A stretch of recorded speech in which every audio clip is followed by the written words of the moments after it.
We're about news, commentary, conversations, truth, liberty, and God.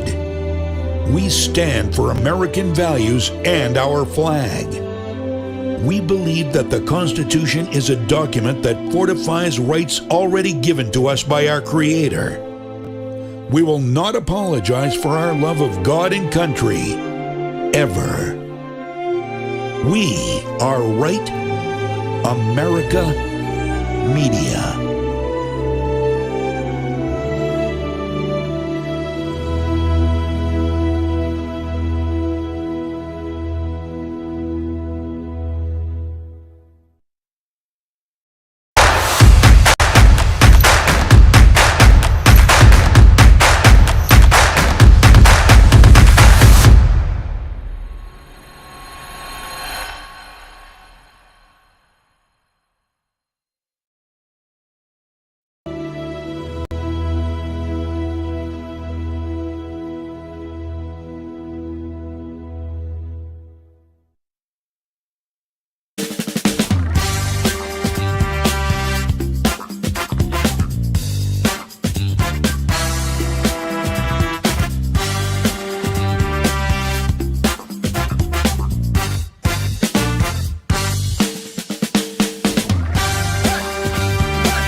Back in '63, where the pool was wild and the kids ran free. All right. Welcome back to Granite State Live here on this beautiful Tuesday evening in the Live Free or Die state. Yes, I know it's the Granite State, but live free or die is the most important part about this state, is the ethos that we carry deep, deep, deep down in my soul. Okay? And on the line with me, we're going to have a jam-packed night of great information. We're going to crack some jokes. We're going to have some fun, but we're going to be serious. We're going to give you the information you need. Granite State Live is your home for news and entertainment. Please go to RAMTV.LIVE, follow, like, subscribe, share, and if you don't like it, shut up. Don't care. All right, on the line with me is Kristen in Portland, Oregon, behind enemy lines. Are you surviving? Are bullets flying? Are Antifa taking over any blocks today? Thankfully, I'm removed out in the suburbs, but I was downtown Portland today. It was looking good. But, everywhere you go, you're going to see a little bit of it. There was a man in the dress wearing a beard and still wearing a mask in front of me in line at the grocery store. So, but you know what? You just kind of get used to it, unfortunately. That's the part that gets really weird for me. I don't want to say I understand because I really don't. But the concept of trying to transition from being a man into a woman, I guess it makes sense to some degree, but trying to transition into a man wanting to be a woman while still being a man, looking like a man, but dressing like a woman, doesn't make any sense to me at all. And the dress was like a Little House on the Prairie dress. So that was like a new element for me as well. Oh, God. I know. It's so funny, though. But that's the thing. When you live in this area, it just becomes like my favorite thing is political absurdity. I laugh at all of this because you have to, otherwise you're just gonna be angry all the time. So for me, I said in the grocery store, some lady looked at me and laughed, and I was like, God, we need you now, and then she looked back and laughed because she knew what I was talking about. But wild times over here. Yeah, and I want to be honest. I would say the same thing if I saw a guy decked out in like Trump sweatpants and the Trump gold sneakers and the Trump T-shirt and a MAGA hat with a buffalo hat on the side and a flag. Like, if that was the way that somebody dressed on the right, I'd be like, you need to see a therapist, man. That's not normal. Yeah, right. Taking the political ideology to the extreme is just not normal in general. Right. Yeah. I'm on the same page with you. I generally, it's funny. I grew up where my dad was like, hey, we don't market for people for free. Right. So we generally don't wear logoed shirts in my family. It's just a thing. But so I completely see that piece of it as well. Yeah, I'm right there with you. I've never been a brand whore. I'm not a huge fan of, especially wearing another person's name plastered Yeah. across my chest. It's it's Yeah. really weird to have like a massive Tommy Hilfiger logo. Like I don't mind wearing Tommy Hilfiger shirts, but Yeah. having a dude's name on my chest sounds really weird. Or like I'm a big Trump supporter, but I don't talk about Trump more than I talk about my wife or my Right, kids. right. What And about sports jerseys? You gonna wear like a sports jersey with another guy's name on your back? no, so I used to when Right? I was a teenager, when I was like Sure. a huge Pats fan before the kneeling and all that shit, like Yeah, way yeah, back in the day. I used to like if I was going to a game, sure. If I was going to be at a Super Bowl party, sure. I'll wear the jersey of the yeah. team that I'm rooting for. But as I got older, I was like, I don't know, man. You guys are taking this to a level of obsession. Like, we're Uh-huh. in New Hampshire, so the big thing is Tom Brady. It was Tom Brady, Okay. Teddy Bruschi, Rodney Harrison, guys like that. Where I was like, all right, I get it to some degree, but you guys take it to like it's a part of your personality, Right, and that's right. always been Yeah. weird to me.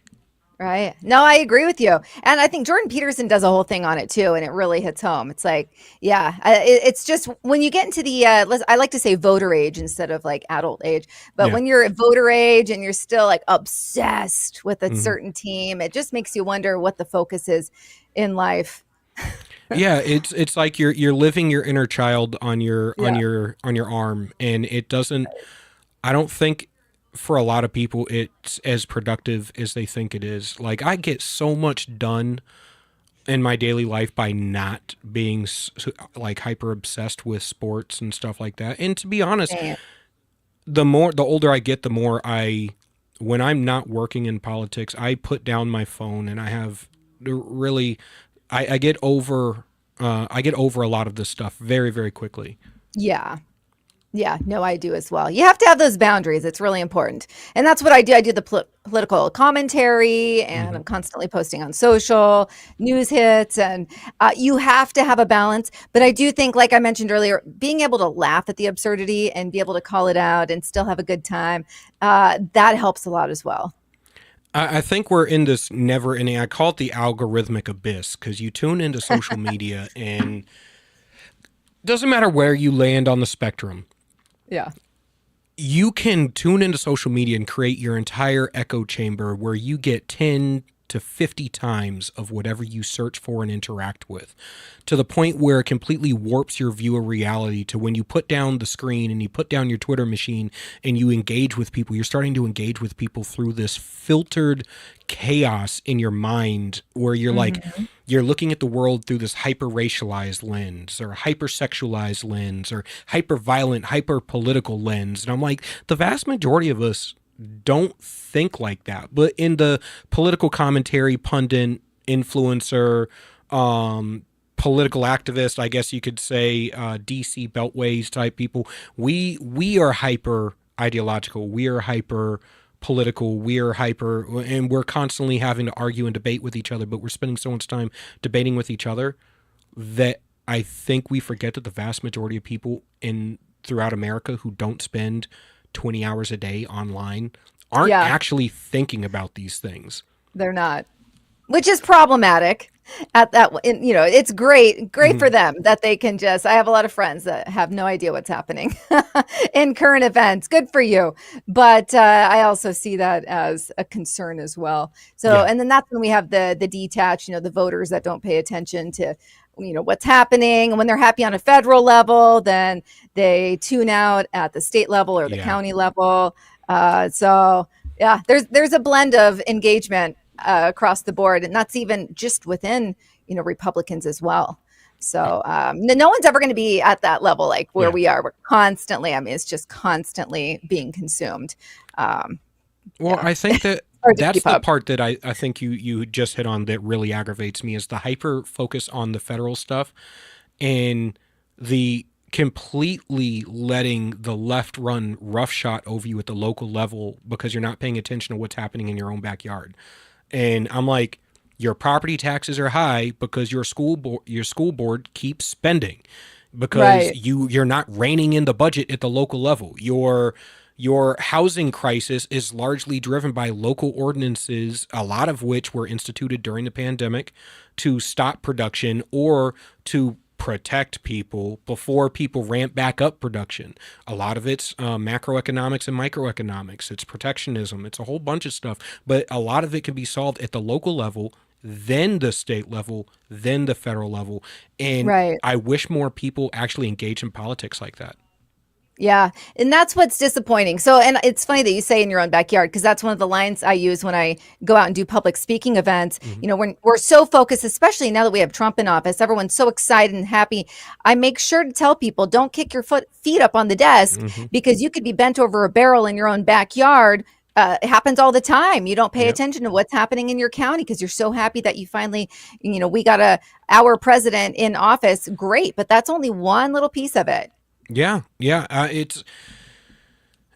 think the part that I try to emphasize to people is if you live perpetually online, you would swear to God we were in the middle of a race war in the United States. You would swear to God that the average black person hates white people and the average white person Yeah. hates black people, and that there's this common thread of people just getting beat down in public. And I'm like, I'm looking at the crime stats. Crime has dropped consistently over the past 40 years with a spike in the 90s. I was like, but it still continued to drop. What you are finding is that you have an access to more information than you've ever had before. So now shit that you normally would have never had access to, never would have seen before, now you can have access to every incident, racial incident. Right. And I won't even say racial incidents, because just because there is a difference in race between two people does not mean that was the motivating factor between whatever altercation that they had. And I'm like, Right. we used to use that exact same argument against the left when they would take a hyper-racialized stance that, no, just because a cop shot a black guy doesn't mean that the black guy got shot because he was black. Right. He got shot because he had a gun in his hand, or he got shot because he was resisting arrest. It was a good shoot. I'm sorry to tell you, take your cry blanket and go sit in a freaking closet. But that's the reality is people are not hyper racialized going around shooting people, beating people, stuff like that. The vast majority of altercations are just because you're an asshole. Right, right. There's two things that come to mind. All right, so we talk about like the race baiting, but even something as simple as Cindy Sweeney's American Eagle, right? Okay, so they're trying to turn this into Nazi propaganda. She's wearing a Canadian tuxedo, if we want to get technical. Yes. Denim on denim, right? Is that what they're really mad at? Maybe. But she's out there, and you've probably seen the commercial. She's going, she's putting it up, and it says, Sydney Sweeney has good genes, and it's spelt like genetics genes, and then they change it into actual genes, and they're saying blonde haired, blue eyed, and they're turning it into something it's not. And that's just the prime example of what we're living in right now. But I really feel like that's the death rattle of legacy media, when they're so hyper focused on a commercial, the American Eagle commercial, that they're just going into it. They're looking for something that's really not there. And they keep talking about blonde hair, blue eyes. I think if it was me, brown hair, green eyes, they'd still be angry, right? They would. So it's just this, they're looking for something, and making a mountain out of a molehill, if you will. It's a classic case of that. It's because they have an entire ecosystem built up around grievance politics. Yes. And when you're running out of supply of things to be grieved about, you have to manufacture things.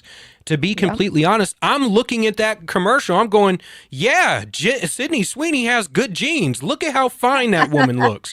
Like, she starts out the commercial no shirt on under the denim, putting on her pants. I was like, every guy is watching this and going, she's got damn good jeans, all right.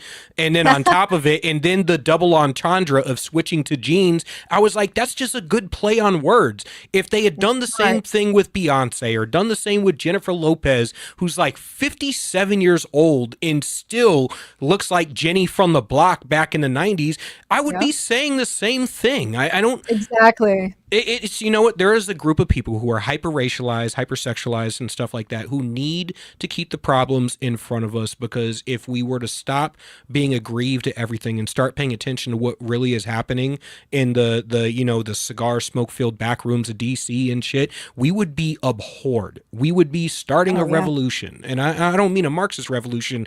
I mean just like we would vote everybody out of office if we were not being distracted by these assholes. And I ugly believe it. assholes, because I haven't seen an attractive woman criticize that ad yet. Not a single one. I know. It's always the refrigerators that are up there criticizing her.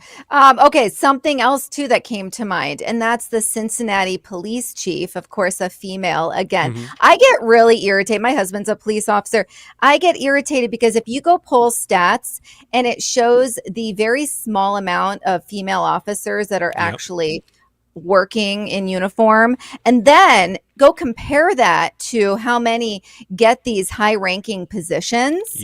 I mean, what about the NYPD police commissioner who's never been in law enforcement but was assigned that by Mayor Eric Adams, literally never served in law enforcement whatsoever, but she's the police commissioner. And that was very apparent yesterday in that news brief following the shooting and then the officer, the NYPD officer dying. But back to the Cincinnati police chief, she is now blaming social media for and bartenders for over serving. So it's a crowd of, allegedly a crowd of Black people beating up two white people, right? And she's mad that people were filming. Only one person actually called 911. I totally get the frustration there, but she's blaming people for posting it. You know what I really think it is? I think it's the fact that, once it becomes visible, you can't just sit back and let it go away like she wanted it to. She has to be accountable. And it just goes to the fact that they're not holding people accountable for crimes in her city. Yeah.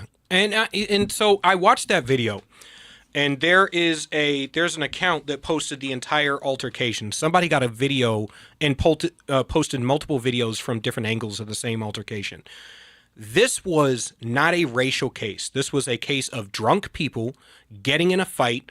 Two men were having an altercation. Their wives tried to pull them apart. The girls tried to pull them apart. And like what happens typically when two drunk men get in an altercation and your girls get between them, one of you are going to take a hit. That's why I always tell women, when two men are about to go at it, do not stand between your husband and a punch he's throwing at somebody else. That is a good way to take a right cross to the face. But so that happened. And of course, we live in a society where nobody can fight one-on-one anymore, so everybody else gets involved. But this was a mixed company thing. There were a couple Black people that were on the side of the white couple that got beat. And the altercation started between the two men. Then the women tried to separate, and then the altercation started between the women. Ultimately, one of the women on each side hit one of the men on each side. So now you're not just separating the people. Now you're actively in the altercation.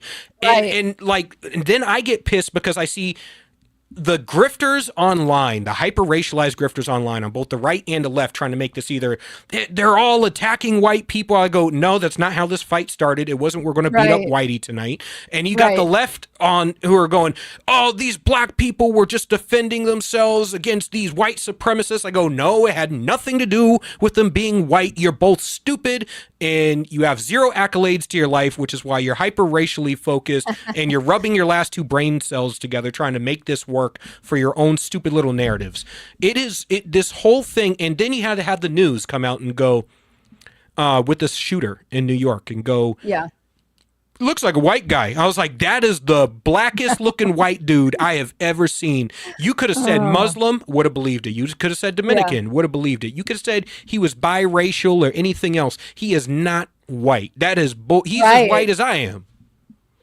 You know what's really funny? Even me, as just an independent journalist, or I'm going and posting news bits online. I saw a report from a conservative account, and it said a Middle Eastern man, and I couldn't find any evidence of that, so I didn't post that. Right? I saw the picture. CNN, he looks like he could be Middle Eastern, maybe. But CNN, here we have this quote unquote, reputable news outlet, Mhm. right? I think we all know it's not, but they went ahead and they were totally comfortable saying, appears to be white, right? So it's like they couldn't even insure it. It's because they wanted it to be Yeah. a white guy. They wanted it to be a Trump supporter so Yeah. they could push their narrative further. So it just goes back to trying to find something that really isn't there. But, with that police commissioner, I think that that's something, I could do a 3-hour podcast episode on that, on people that are tapped for positions, especially I'm seeing it, especially women, but they're tapped for these positions that they're not qualified for. Yeah. And I saw it in one day with Cincinnati, and then I saw it again with New York City. And it's a real shame that we're seeing that at the top. Yeah. I've been a long excoriator of progressive white women destroying everything good in society. I swear, the biggest disdain of mine is, I've often said on this podcast, how they'll use the face of a minority to be the face of whatever bullshit they're trying to push today, whether it's trans, non-binary, aliens, holding hands, snorting pixie dust and skipping in front of rainbows, twerking in thongs in front of toddlers. And then they'll put a black face on it, and then we'll be like, God, you damn black people, why are you doing that? And then it becomes a racial thing, and now instead of black people going, this has nothing to do with us. We don't do this shit. Yeah. But now we have to defend blackness, because instead of us being able to call out the left for doing that, now we have to defend blackness because now it's become a racial issue, and now we actually have to own the issue. And then I'm sitting here going, none of us actually think like this. The average black man, white man, we work side by side together. The average American works side by side with numerous dozens of people of different races, ethnicities, genders, religion, so on and so forth, just fine on a daily basis. We go to work together, we drink together, we fight together, we live together, we pray together, and we have zero problems. But there's an ecosystem of retards online that keep us hyper focused on trying to tear each other down. And I'm like, I don't care what color you describe the boot on your neck. I don't care how you describe the color of the boot on your neck. You still have the government boot on your neck, and I'd like to remove the government's boot from your neck so you can breathe, because it's a government issue in most cases. Yeah. No, you bring up so many great points there.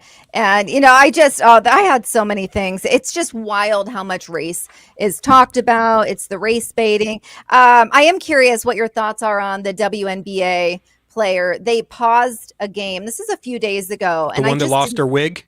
Yeah, I didn't see enough coverage on this, so I just need to bring it up. Okay, but the game was so literally paused. Was she screening? I think she's doing a screening, and then the wig. It almost looked like it got pulled off. Oh yeah, player, right? Yeah, it got pulled off. Might have been intentional, but the fact that the game was paused for that, and then they want equal pay. I'm like, come on, we can't do that. Well, I'm like, look, the WNBA is a welfare case. It is a charity case. They've never made a single dollar in their entire existence. They can't fill a stadium. Nobody cares. Women don't even watch the WNBA.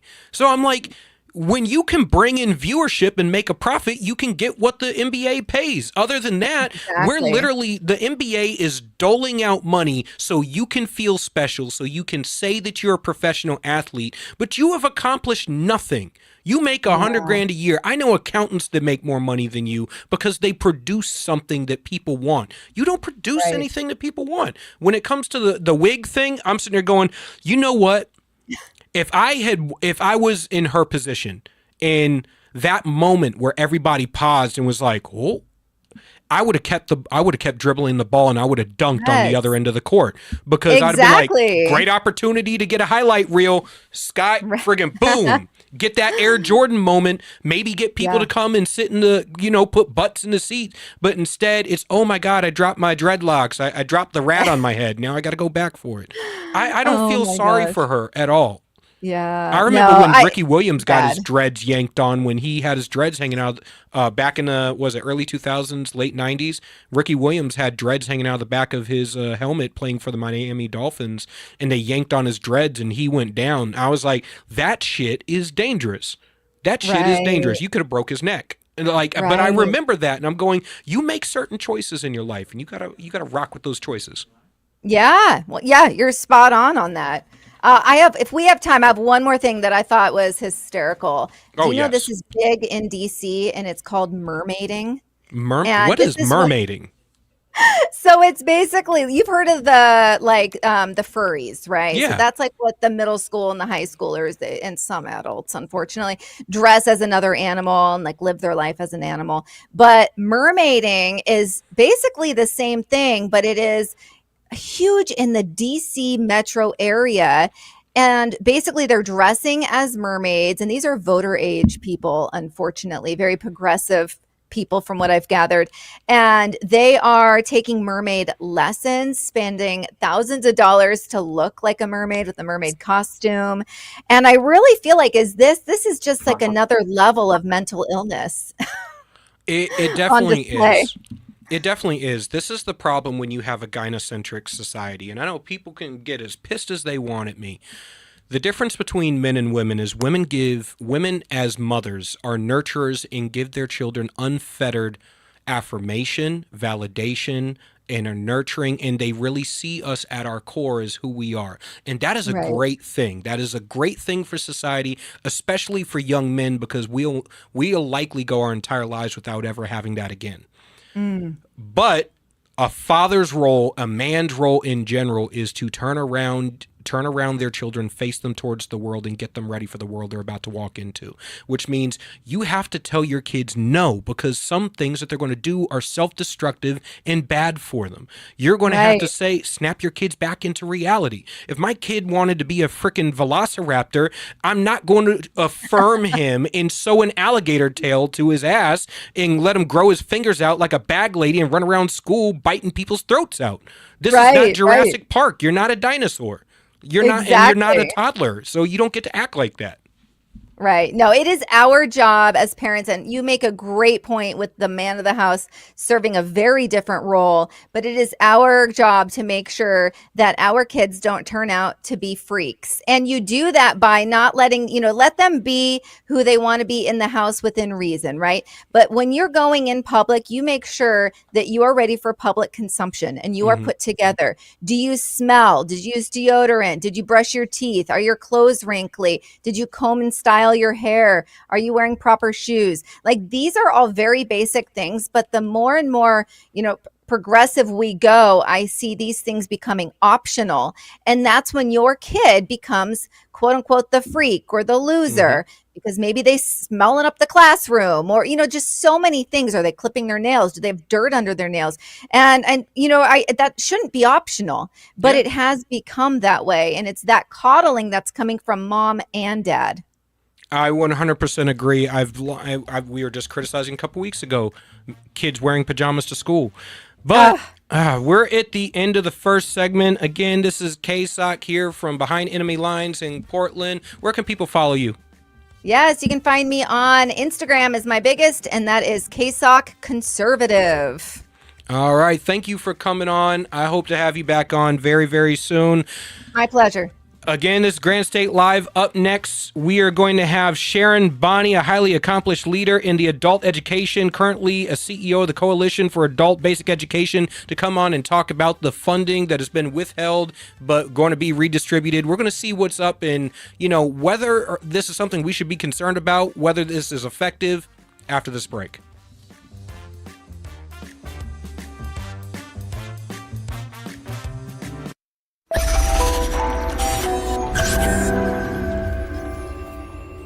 United We Stand, A Marine's Fight, written by Julian Aceyard.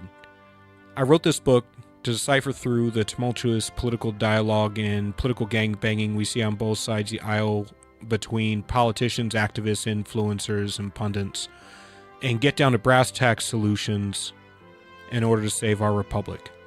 Again, United We Stand, A Marine's Fight, written by Julian Aceyard. You can purchase the book on Amazon, Kindle, and Barnes & Noble.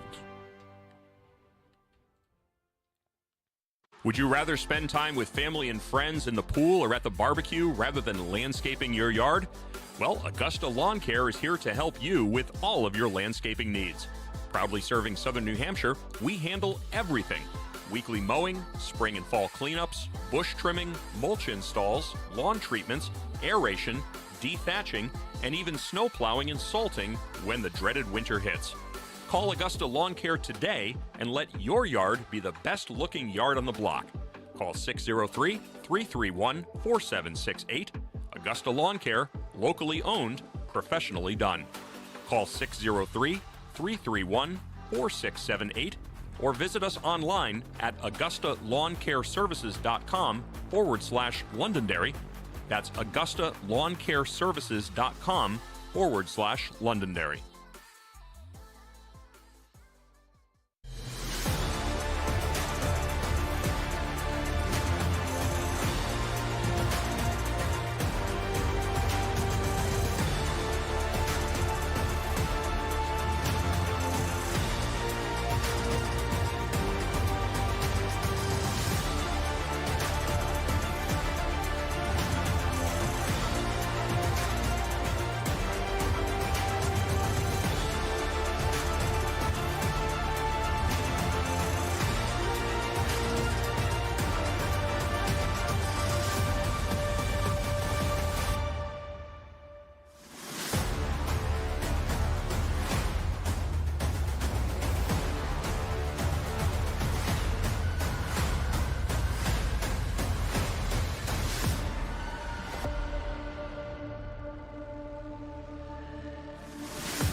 New Hampshire Republican Governor Kelly Ayotte has been making a lot of noise about how she's funding education. The Republican budget she just signed provides more money for education than ever before. She even bragged the other day that New Hampshire is top 10 in the country when it comes to funding our children's education, as if giving money to school systems has anything to do with learning. If you look at the math, and if you got schooled in New Hampshire, the odds are good it's not your best subject. It's the exact opposite. The more money we throw at schools, the less kids learn. We're committed to wasting money on an experiment that failed, unless wasting money to drive parents to homeschool their kids was the goal. We prefer to pick on Democrats, lower hanging fruit and all that, but our rhetorical woodshed doesn't discriminate. If that sounds refreshing, you need to check us out. This is Steve McDonald for Granite Rock, and we'll keep shining the light on them for you. This could be the moment we've been waiting for, the chance to feel alive. Sometimes we forget we live in one of the most beautiful states in the country. This summer, vacation right here and discover your new. This is where it all begins.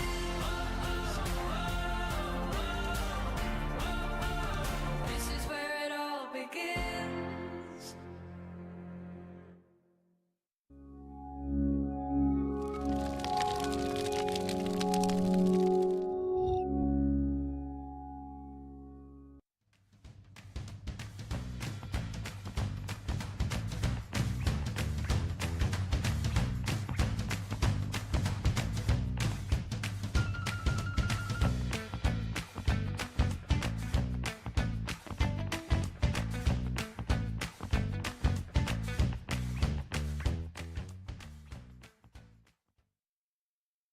All right. Welcome back from the break. Up next, we have Sharon Bonney. She's a highly accomplished leader in the adult education and currently serves as CEO of the Coalition on Adult Basic Education, the largest U.S. association dedicated to adult literacy in the United States. And this is something, the reason we're talking about this is because this is right on the back of $690 million that's been withheld for review in D.C. regarding adult basic education. How are you doing, ma'am? I want to thank you for coming on the show.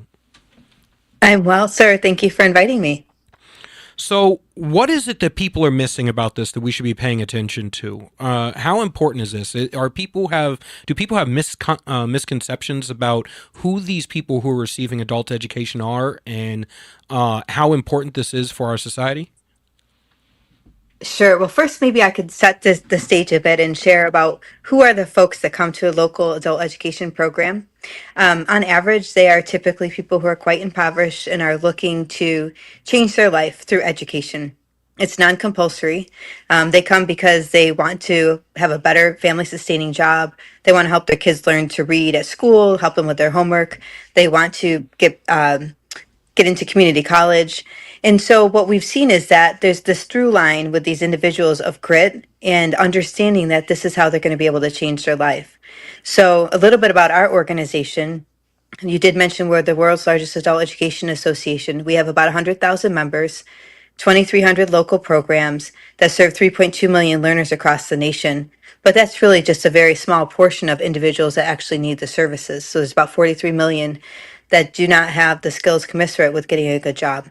And so what we do in the local programs is we help them to get their GED.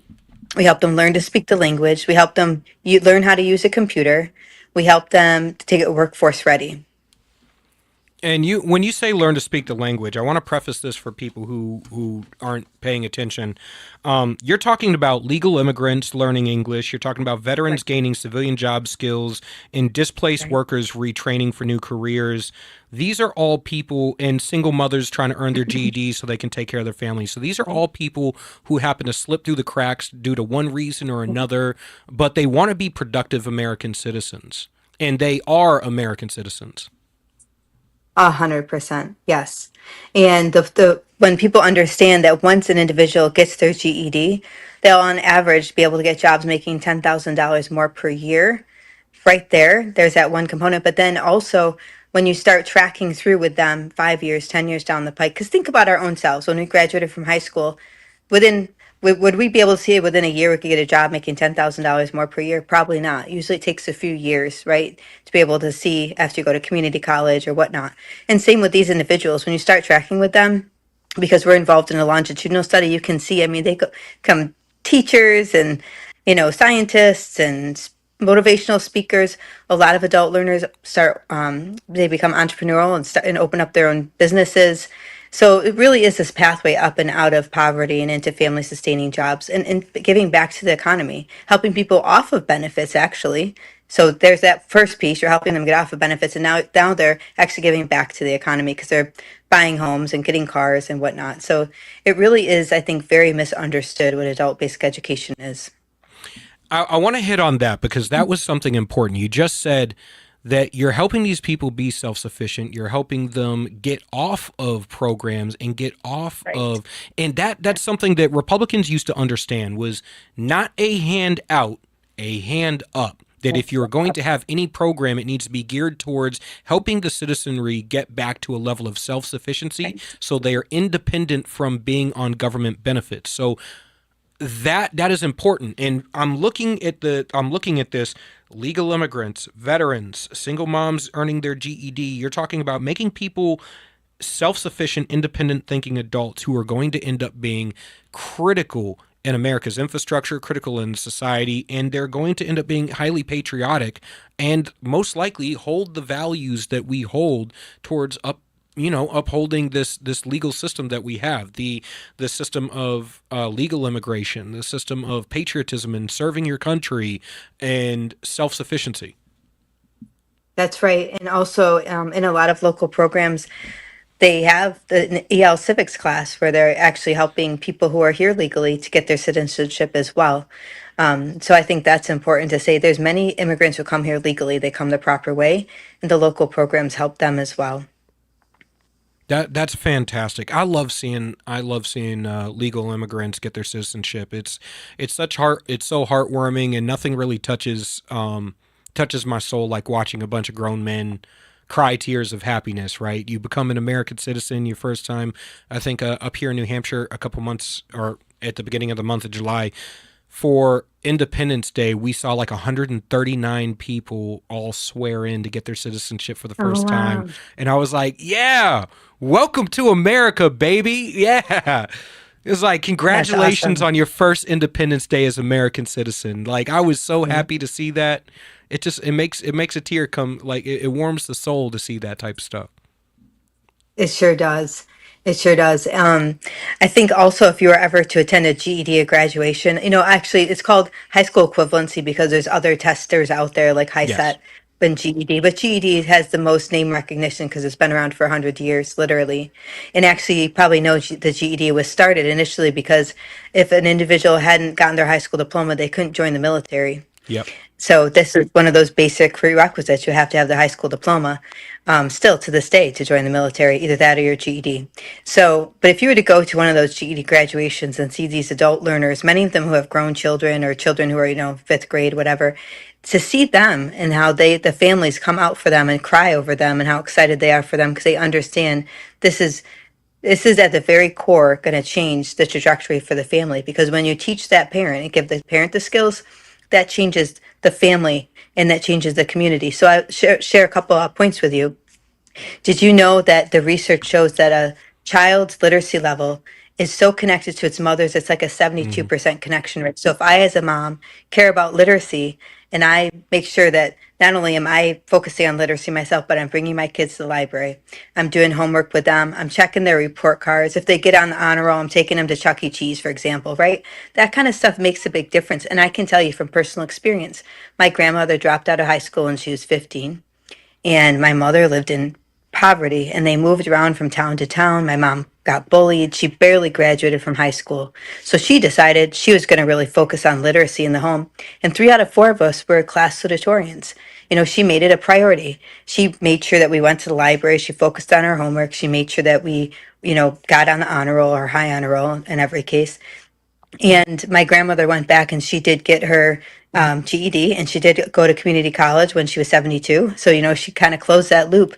But I look at how literacy played such a role for our life growing up. It was really expected. We're going to read and do our homework and that kind of thing. So I just think when we understand that these adults come into the program, again, not for a handout, they're looking really to better themselves, and they know if they don't get that GED or they don't learn to speak the language or they don't learn how to use a computer, they're not going to be workforce ready. So where did this $690 million that's being held up and under review, why is it being held under review? Why is and where did this push come from to put it under review? Is it a misunderstanding of the program? Is it just hey, let's take a second look at this? Are we being effective? Is there other ways to spend this money? Are there measures for accountability? What is it that's driving this? Well, first, I'd like to say the programs that receive this funding are highly accountable. So, in the Workforce Innovation and Opportunity Act, Title II is adult education. These programs don't get funded if they don't help people get jobs and get into community college. I mean, that is their measurable skills gains they're held against. And so, I just want to mention that of the 91,000 individuals that entered a program to get their GED, over 90,000 did. So, I mean, look at that measurable skill gain right there, right? That's something you can look at and you can say all these people entered and then they got it. And many of them have multiple jobs and children and a lot of barriers in life. So I think that speaks to individuals, but also the local programming. I think when you take a step back, that's a better statistic than our public schools. I know. Yes. And actually, public schools talk to our local programs and say, how do you do it? How do you get them to come back? Well, the reason why is because adults vote with their feet, right? If they come to a program and they see it's high quality, they're getting what they need, the program's giving them these wraparound services, which often they do. They'll help them maybe with childcare if they need it, or different sorts of things, maybe connect them with Section 8 housing, that kind of thing. When that happens, the learner is going to say, geez, I'm getting what I need here. They're helping me move through quickly. They're helping me to reach my goals. And a lot of these local programs operate on a shoestring budget. They're underfunded as it is already. So I'll share a couple data points with you. On average, these local programs get about $583 per learner per year, compared to $10,000 in elementary ed per learner per year. So incredibly underfunded. But they have these really great measurable skills gains that they can point to. I think the reason why it was placed under review is because all of education was. I mean, you saw elementary, secondary, you see community colleges, you see universities. I don't think that's a problem. I don't have a problem at all with being held under review because you can see the great results. My concern was that this was money that was appropriated by Congress. It went through a democratic process and it was appropriated by Congress, allocated by Department of Ed. And then the night before it was supposed to be drawn down, so June 30th, it was supposed to be able to be drawn down July 1st, June 30th, we were told at 4 p.m. Eastern Standard, oh, this is on hold and under review. Well, what that meant, and I know this from experience because I went around and talked to many programs, is that many of them started having to lay people off, furlough them. Learners weren't being served. There was long waiting lists. And honestly, it was so demoralizing for the field, who already, like I said, is working on a shoestring budget. So it was just on Friday we received an email saying that the review was finished and that they would be able to draw down funding starting on Monday. So that's the good news, is that after many, many days, and I think it was 21 days, or no, 21 Yeah. days of really advocating for this, has finally been released. But I can tell you, it's been a hardship for the field that's already so underfunded. So it's just a case of this funding getting caught in a crossfire while the entirety of the education is being under review. I completely agree with the entire education system being under review, and I agree with all forms of transparency, accountability, efficiency, and efficacy, which you just said, you just lined out for viewers. It is very clear that this organization and that these programs are highly accountable to getting measurable results. As a matter of fact, I wish that I could sit you down with the heads of the teachers unions who, for the viewers, I'm telling you right now, teachers unions, they do not have the students, they're not their first, their first priority. It is the teachers that are their first priority, and the ideology is the first priority. It is not the students. The students are literally, when you're backing teachers against the students and the parents and the local government. That's actually who they're advocating against. But I wish I could sit you down with teachers and with the Department of Education and with people and explain how you're able to come up with these levels of results, because I'm looking at our public education system, and I've been to school board meetings. I'm going, how are you talking about different ideologies in the classroom, and your kids are graduating, have no idea who the past 3 presidents were? Like, you're in the middle of an election cycle between 2 of the past 3 presidents, and your kids can't even name them. Like, you don't know the 3 basic branches of government. You don't even know that we're a republic, not a democracy. You can't pick out your own state on a map half the time. The fact that we have so many kids that are graduating school, it feels like half the country right now needs to be going back to school to adult education. Maybe we should be sending the entire Department of Education budget to you guys, and you guys can re-educate the whole damn country. Well, I'll tell you what, I recently had a conversation with a superintendent in one of the states who oversees all the education in that state. We were talking about this exact issue. And my personal opinion, I have a few on this. One is the cell phones in the classroom is huge. How in the world can a teacher compete with that, right? Yep. Secondly, what's taking place in the home life? Are the kids on their phones just constantly, or in their rooms, who knows doing what? Or are the parents sitting down and having meals together as a family and talking about family values? I think there's such a breakdown in the home. There's such a breakdown in parents understanding their role, which is to train their children up in the way they should go. We have a very important task. In fact, right before I got on with you, we were having our typical family dinner and then our family devotions, which is what we do every night. Nice. So I would love to see that in every family. That's how I grew up. That's what my parents did with us, right? So when we understand as parents the value of parenting and training our children up, that's the first. Secondly, those cell phones. I'm telling you, I didn't have that growing up, thankfully. I didn't have that tsunami of technology to weed my way through. But that's part of it too, right? Children are being raised on anime and like all these other things that it's like, does that really have the values you want your children to have? And then you're right. Then you go into the classroom and it's like, what in the world is being taught in the classroom? I think we saw that during COVID, right? When the parents actually got to see, because the kids were all home and they saw, oh my gosh, my child's being taught this. So I would say also another issue I've seen in the local program level is we have many of these kids who were pushed through during COVID who had completely checked out of education because they were stuck behind a screen and not able to go to school, especially in the lockdown states. Many of those kids are now adults and they're coming to the local programs, the adult ed programs, for help.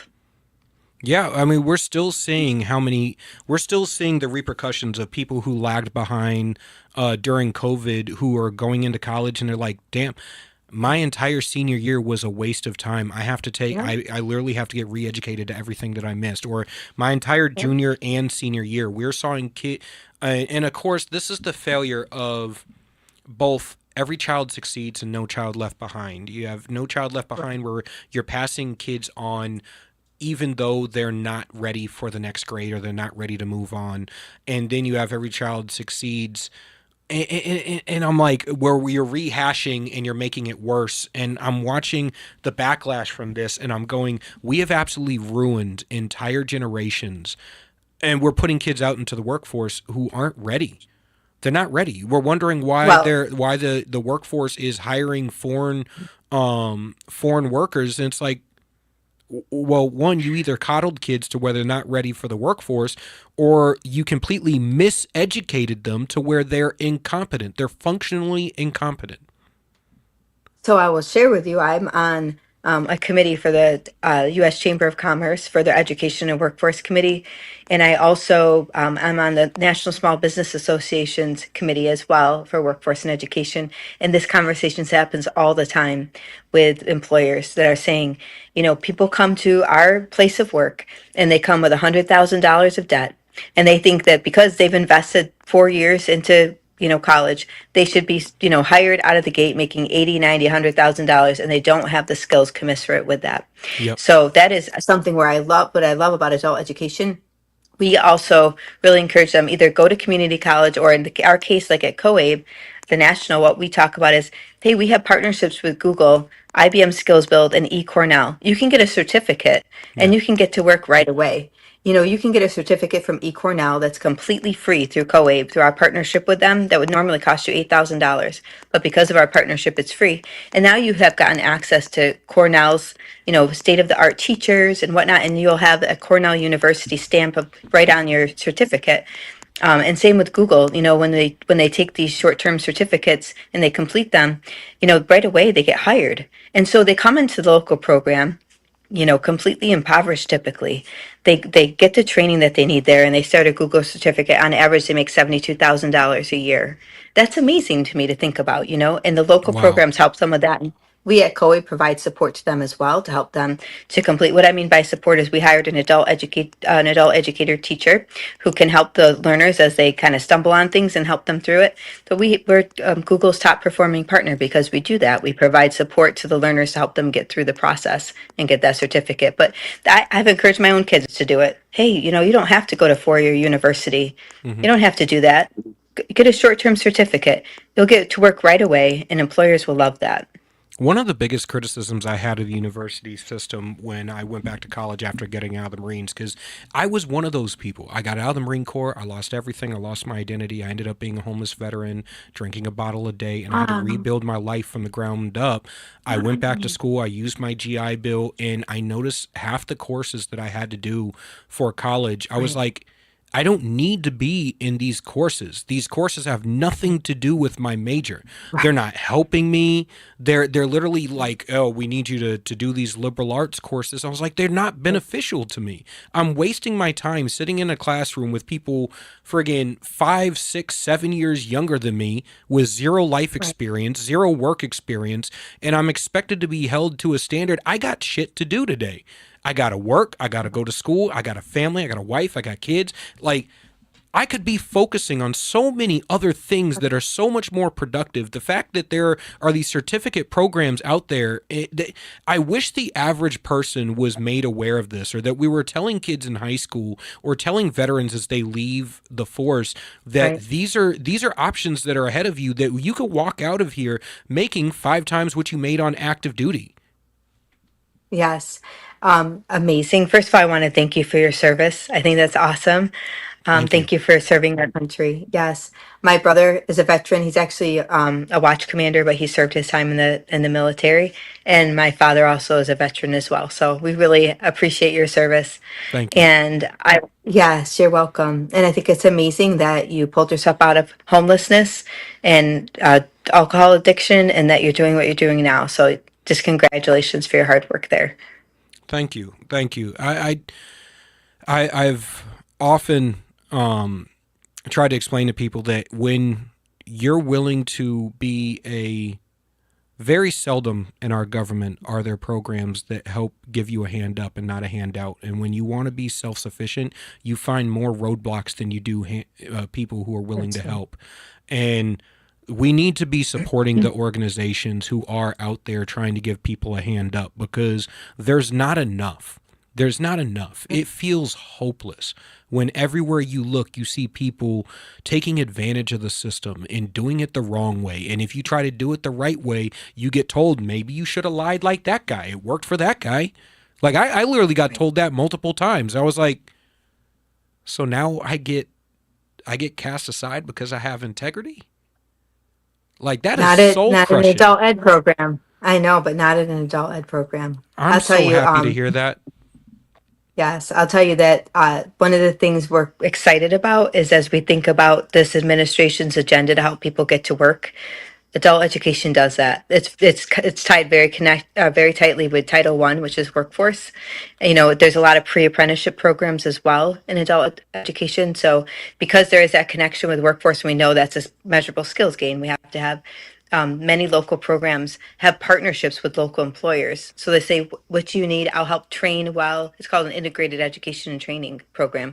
So they'll say, I'll train them while they're learning how to speak the language or they're getting their GED. It's an accelerated program. When they get out, they can get to work right away in that city or county.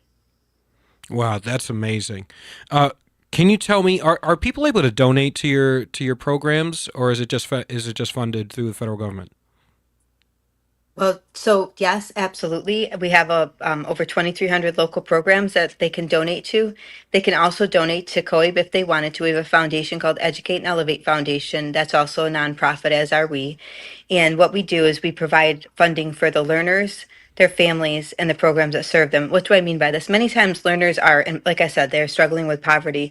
So if they have a flat tire, for example, that might set them back, and so they're not able to go to school for some time. Maybe they need help with childcare. Maybe all sorts of things. So they have to apply for it, and we interview them, and we make sure that it's really an issue, and then we help them with that. Maybe their children are first-time college attendees while they're going through an adult ed program, so we help them with that. They apply for this. It's a scholarship. And then the local programs often are so underfunded. And so we help them to have just-in-time funding as well to continue projects that they're working on. So they could donate to the foundation if they wanted to as well. All right, thank you. I want to thank you for coming on. This is fantastic, and I hope everybody reaches out to support. Pay attention. This is Sharon Bonney. She is the CEO of the Coalition on Adult Basic Education. Make sure you support and you pay attention. This is an organization that is highly accountable, highly transparent, highly efficient, highly effective. This is exactly what we should see out of all levels of our government. We're going to be taking a quick break, and then we will be back with our next guest to discuss the dreaded Epstein files and Ghislaine Maxwell.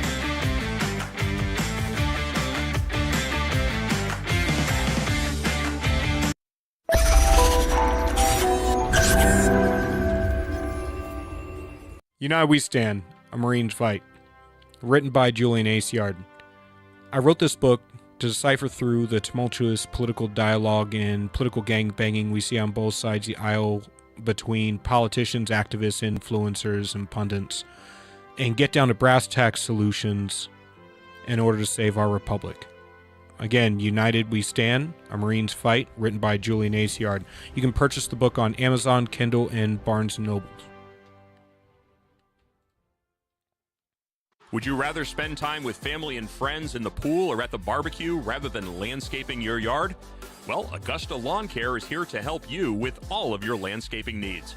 Proudly serving southern New Hampshire, we handle everything. Weekly mowing, spring and fall cleanups, bush trimming, mulch installs, lawn treatments, aeration, dethatching, and even snow plowing and salting when the dreaded winter hits. Call Augusta Lawn Care today and let your yard be the best looking yard on the block. Call 603-331-4768. Augusta Lawn Care, locally owned, professionally done. Call 603-331-4678 or visit us online at AugustaLawnCareServices.com/Londonderry. That's AugustaLawnCareServices.com/Londonderry.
New Hampshire Republican Governor Kelly Ayotte has been making a lot of noise about how she's funding education.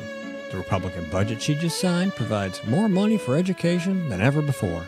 She even bragged the other day that New Hampshire is top 10 in the country when it comes to funding our children's education, as if giving money to school systems has anything to do with learning. If you look at the math, and if you got schooled in New Hampshire, the odds are good it's not your best subject. It's the exact opposite. The more money we throw at schools, the less kids learn. We're committed to wasting money on an experiment that failed, unless wasting money to drive parents to homeschool their kids was the goal. We prefer to pick on Democrats, lower hanging fruit and all that, but our rhetorical woodshed doesn't discriminate. If that sounds refreshing, you need to check us out. This is Steve McDonald for Granite Rock, and we'll keep shining the light on them for you. This could be the moment we've been waiting for, the chance to feel alive. Sometimes we forget we live in one of the most beautiful states in the country. This summer, vacation right here and discover your new. This is where it all begins.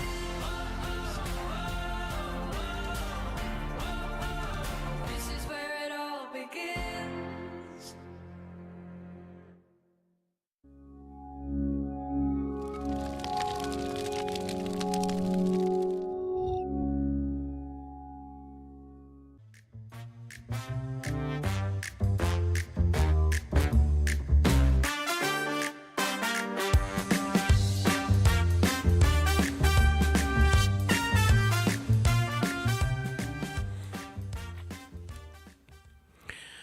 Welcome back to Granite State Live. We're at the top of our next segment. We have on Keith Gross, a legal analyst and former assistant state attorney and prosecutor for the state of Florida, and he served in the Montana National Guard. He is the author of Dirt Roads to Runways, Defending the American Dream for the Next Generation.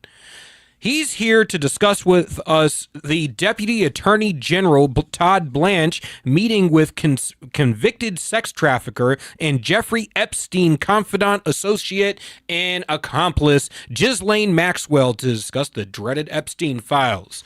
How are you doing today, sir? Thank you for coming on the show. Doing great. Thanks for having me on. Good to be with you. So what are we missing about this? We've had a lot of discussions about Ghislaine Maxwell, Jeffrey Epstein. Are there files? Are there not files? Who's got the files? Why are we not seeing the files? I know we talked about files for years, but now there's no files. Don't pay attention to anything. And now apparently we didn't want to discuss anything about Ghislaine Maxwell, but we need to interview her, because now she's saying that she has information that we didn't have before. What are we missing? What's the there? You know, I'm as confused as most people looking at this, because there are a lot of things that just don't add up. This isn't the way prosecutions usually go. Generally speaking, we have a situation where it's a nice flow from start to finish, you know, an investigation, prosecution, etc. In this case, like you mentioned, they said they've got some files, they're going to release them, and then they changed their answer. They said, well, turns out we didn't have what we thought we had. And the strangest thing of all is going back to interview some witness like this, because the only reason they would interview a witness like this is if they needed information and she was the only place to get it. So that's the real question. What information did they want from her that they couldn't get anywhere else? What I'm wondering is, how is this not the first person that you interview? I mean, just logically, it doesn't make sense to me. I'm a big fan of, you know, you don't have to be conspiratorial. You don't have to get into all the weeds and stuff like that. But there are basic questions. I have never, ever seen a head of a criminal organization who does not have a list of clients, who does not know who their clients are, whose middleman and confidant doesn't also know who the clients are, especially so many convenient coincidences. And there's no such thing as coincidence in things like this. When you have world leaders, heads of organizations, heads of agencies, the most rich and powerful men on the planet frequenting this guy's little perverse paradise, and you're telling me that, especially some of them who have had big question marks over their head for years, and you're telling me that none of them have anything to do with this, and all of a sudden, because these rich, powerful men, none of them had anything to do with this. Apparently, all of these women who are part of this massive sex trafficking ring of Jeffrey Epstein were for his own pleasure, and that his house, which his own employees said was wired for sound and video all over the place, wasn't used for blackmail, and that Ghislaine Maxwell was sex trafficking people for nobody? It just doesn't make sense. This is like, you're pissing on me and calling it rain at this point. Yeah, it doesn't make any sense to me either. She was convicted, Maxwell was convicted of a series of crimes that necessarily had to include others. But then they're saying, well, there's no list. Well, how can you convict her if there's no list? You had to prove in court certain specific facts. You can't just say, well, generally she did things wrong. No, you got to say who, what, when, where, with specificity in order to get a conviction. And so you see that happening. You also see Pam Bondi and the DOJ working to unseal the testimony for the grand jury. As most of you know, grand jury testimony is typically secret, but the government in this case has gone to the relatively extraordinary step of asking for it to be unsealed. I'm not sure what's going on behind the scenes, but I'm sure there is a substantial investigation happening, and I hope they reveal what's really going on to the rest of us soon. I find myself apoplectic. I find myself incredibly pessimistic. I never expected to see the Jeffrey Epstein files. I just really didn't. And honestly, on the list of 10 things I cared about most throughout this election cycle, it was not in my top 10. To be honest, it probably wouldn't even make the top 20. And to the administration, the Trump administration's ire, and Trump himself, his ire towards this entire topic, is honestly baffling to me, because it's kind of like do you not remember when you stood on stage and you told the country that you were going to release the Epstein files, you're going to release the JFK files, you're going to release the MLK files and the Malcolm X files, and you're going to release all of this transparency and accountability was going to happen. You can't get pissed at us for demanding that you keep your campaign promises. I don't understand. This is like, I promise to love and to hold and to cherish till death do us part. I don't want to do that anymore. Well, of course I'm going to be pissed off about it. You made that promise to me. Now I'm expecting you to hold it. So why are we being gaslighted right now? I think we elected Donald Trump for a reason. We trust the guy. We know he wants to do the right thing. We know he has the people's back. And I think this is one of those times where we need to have his and give him a little bit of the benefit of the doubt, because you got to remember, the Democrats had control of these files for years. And I understand why folks on the right are saying, why don't we get to see these files? I feel the same way in a lot of respects. I want to see the files too. The Democrats had the files for years. We don't know what sort of tampering they did before they turned them over. The files that exist now could be a completely made up version. Yeah. I know one thing. If there was anything negative in those files about Donald Trump, the Democrats would have released it years ago. 100%. I'm in complete agreement. That's why when the left brings that up, I'm like, you guys what crack are you smoking? Because if you guys had the ability to run Trump up the flagpole, you could have done it. You could have destroyed him. You could have had him locked up for the rest of his life, but you didn't. And that proves to me that he's not in there. However, my only thing is, don't do the thing with the influencers. If you're not sure, if there's no smoking gun, or you haven't investigated to see if there's a smoking gun, don't do the pomp circumstance. Don't play the games. Just investigate. If it turns out the files were corrupted, if they were altered, if they're not there, if they were burned, or Hillary Clinton managed to trip and drill them and bleach them and toss them out a window and send them to a buddy, then you know what? It is what it is. Just be honest with me and tell me, hey, look, we thought there was going to be something there, but we're finding out that it's really not what was there. And it's underwhelming. And yeah, there's people who are culpable, but not the people we thought were culpable. Like, I can understand that. I can handle that. Just give it to me straight, man. Oh, I agree. And I think most of America feels that way. There's something going on that we don't see. I mean, think about the timeline of what happened. Trump went into office, he'd said, we're going to release these things. He wanted transparency too. Pam Bondi got involved and said, yeah, we're going to release everything. In fact, here's a start. Here's what I have on hand. And then it turned out she came on, had a press conference and said, well, it turns out the Democrats had a huge storage room full of all these files that they didn't turn over, even though we told them to. Now we've found out, and we have directed them to send all those files to us in a truck. They're on the way. And shortly after that, we heard nothing else.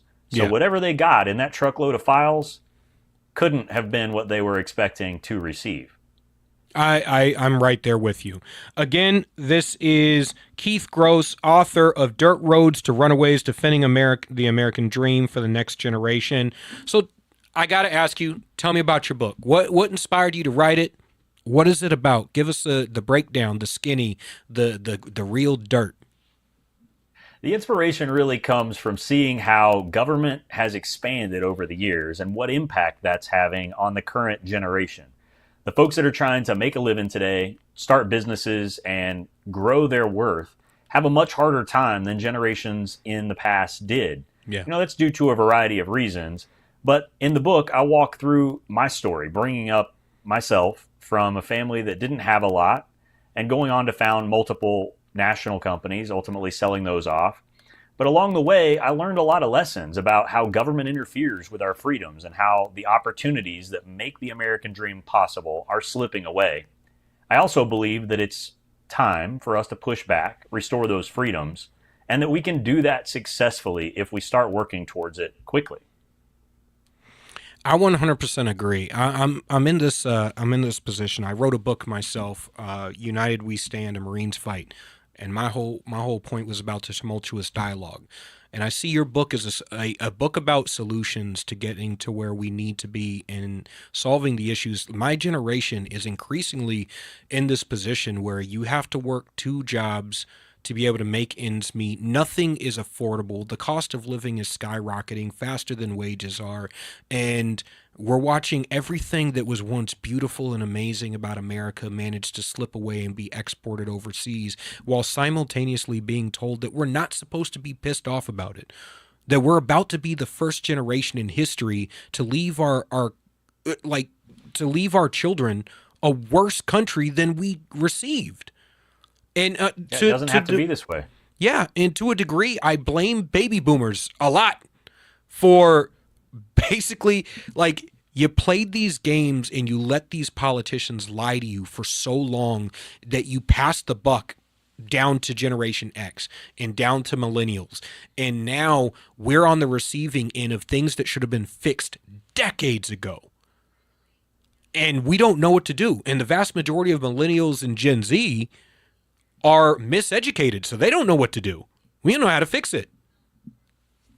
We've seen a lot of experiments conducted on American society. Look at what happened in the 70s. We opened our doors to China. Yep. They started offshoring most of the manufacturing jobs in our country. I think these folks that did it back then were well-intentioned, but it's time for us to acknowledge that experiment has failed. Same thing with the Department of Education at the federal level. I think they were well-intentioned. It sounds like a great idea. The reality is it doesn't work. Yeah. We need to acknowledge that experiment failed. The way for us to solve this problem is just to get back to a small constitutional government at the federal level. And fortunately for us, Trump's already getting some of the hard part done, moving things back to the United States by putting tariffs, making a pain point, making it so that it will cost more to manufacture something in China than in the United States, because that's the only way businesses are going to bring those jobs back and create real wage growth for the American middle class. When my grandparents were raising my mom and my aunts, one single person, my grandfather, he didn't have a special job. He just worked at a chemical plant. But one income covered the cost for a family of 4, a house, and a reasonable retirement.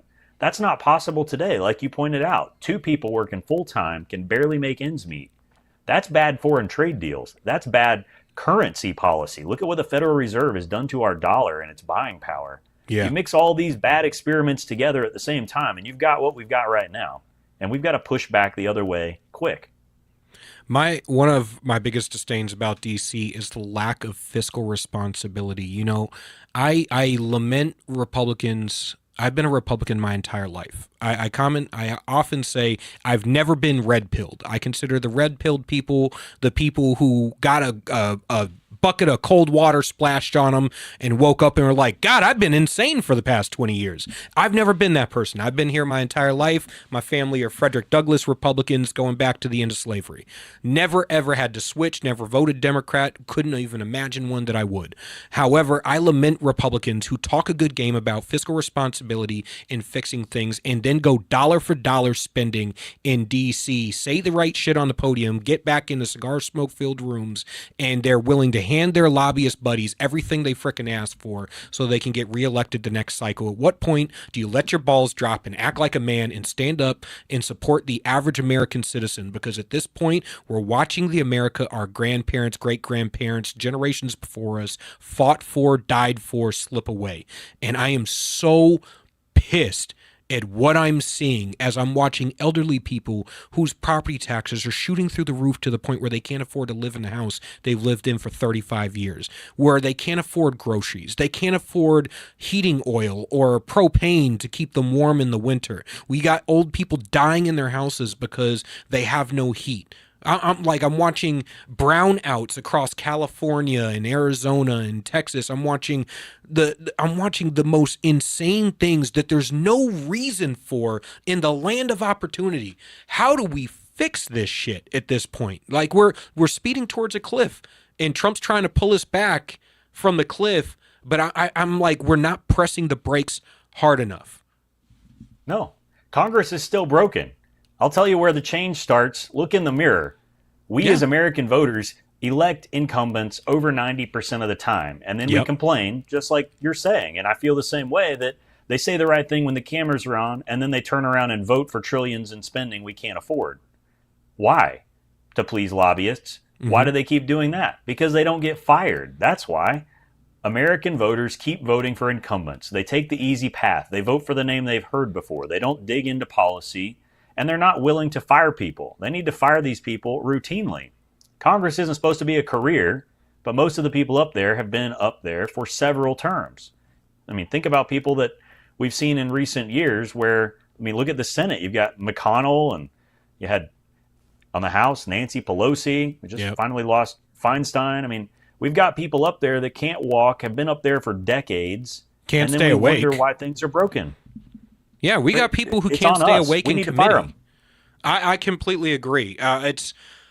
There's this concept that we're supposed to have a revolution every 2 years. We're supposed to get rid of people every 2 years.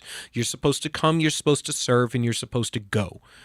We have failed our republic. Benjamin Franklin and the founding fathers would be rolling, I guarantee they're rolling in their graves right now, looking at everything that this country is and wondering how the hell we've let it get this bad at this point. Because I ran for office once upon a time, and we in the middle of a discussion about immigration, I was talking policy. Here's the things we could implement. I sat down with Border Patrol, heads of tactical operations, heads of narcotics and things like that. I was like, here's the things we could do to deal with the fentanyl crisis and the things to do with the Border Patrol to revamp our entire immigration system, mass deportation, build the wall, literally do everything, to streamline everything, actual solutions. You know what I got?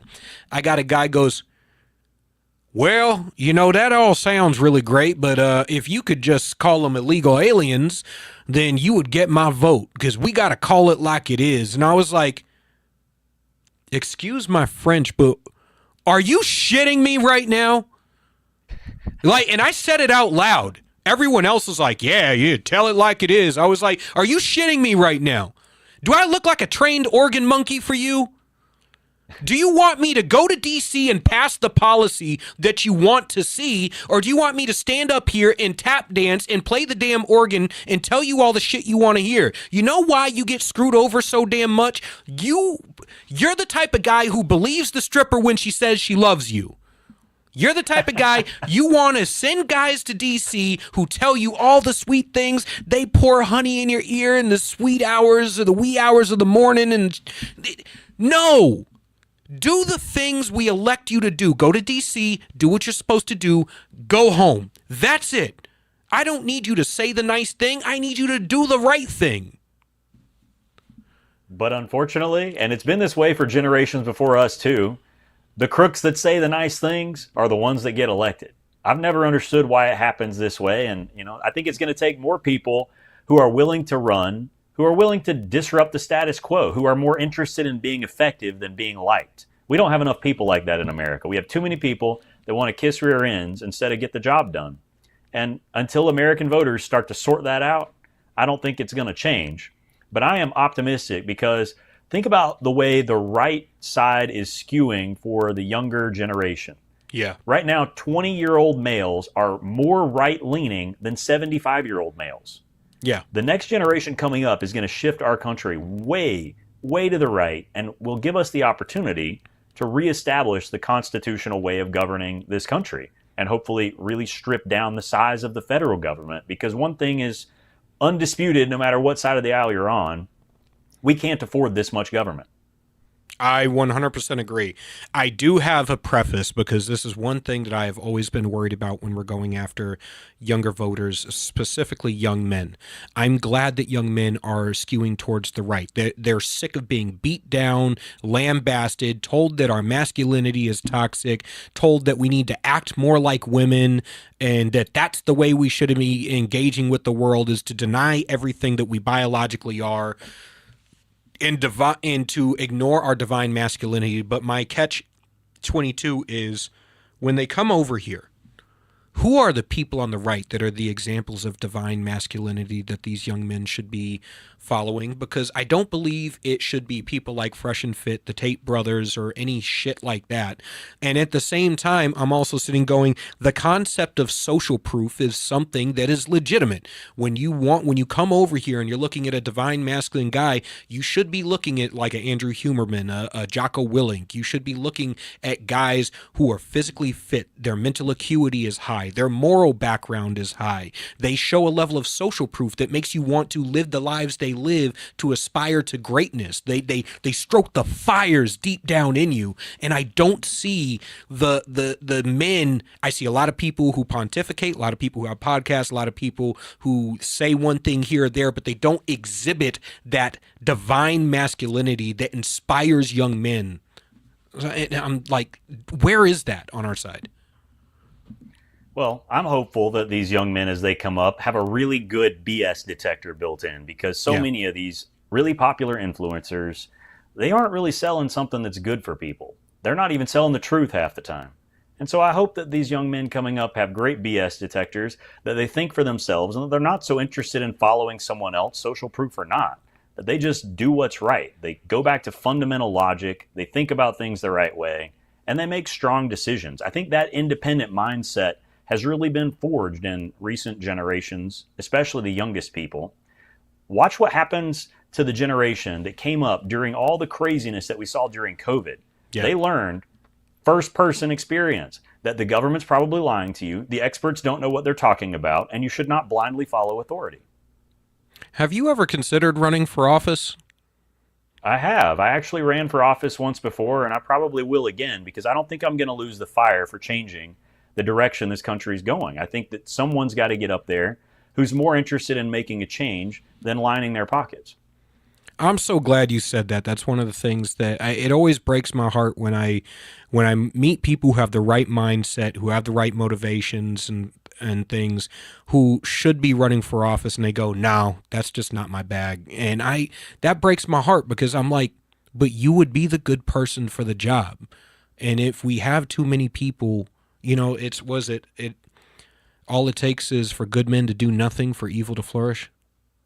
I believe that 100%. I think if you have the opportunity, if you have the ability to jump in and change something, you can't stand on the sideline and watch it go to hell. If you do, it's your fault. Again, people, this is Keith Gross. He is the author of Dirt Roads to Runaways, Defending the American Dream for the Next Generation. I got to ask you, where do you think it is? Because I see a lot of politicians who get into it for the right reasons, and they get perverted somewhere along the line. They end up becoming just a part of the club. Where do you think that happens? I think it's different for different people. For most people, when they get elected, it's a job. It pays nearly 200 grand a year. For a lot of people, that's a lot of money. They spend a lot of money to get there. Some of it's their own money usually, but not most of it. And as soon as they get there, they get this idea that they want to stay. It's comfortable. It's really cool. They've got a lot of opportunities up there. They want to keep the job. And the first thing they get told by leadership in the House, for example, is, well, you better get on the phone and start raising money for your next campaign because it's only 19 months away at this point. Yeah. So they get right back into campaigning. They're focused more on raising money than writing laws. And they're more interested in keeping the job than doing it. And before you know it, that 2-year cycle gets to be really fast. And they just keep hoping and telling themselves that if they just move up the ranks, they can get something done. I think that's most people. And they get lost trying to kiss rear ends, move up the ranks, and raise money. I think there's a few, handful of folks that go up there and they just get disappointed. And I've always feared that if I actually did get that seat, that's how I might feel. You get into the term and you think, well, no matter how good I do, it's never going to make a difference because all these other guys are going to go and vote the wrong way. And I'm just up here wasting my time yelling into a void. So why not go spend my time with my family instead of, being the few people that vote the right way?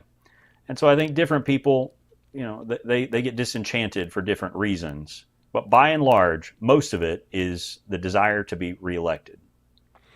Well, I'm so glad we have you on. Again, everybody, this is Keith Gross. He's the author of Dirt Roads to Runaways, Defending the American Dream for the Next Generation. Where can people find your book and support your work, sir?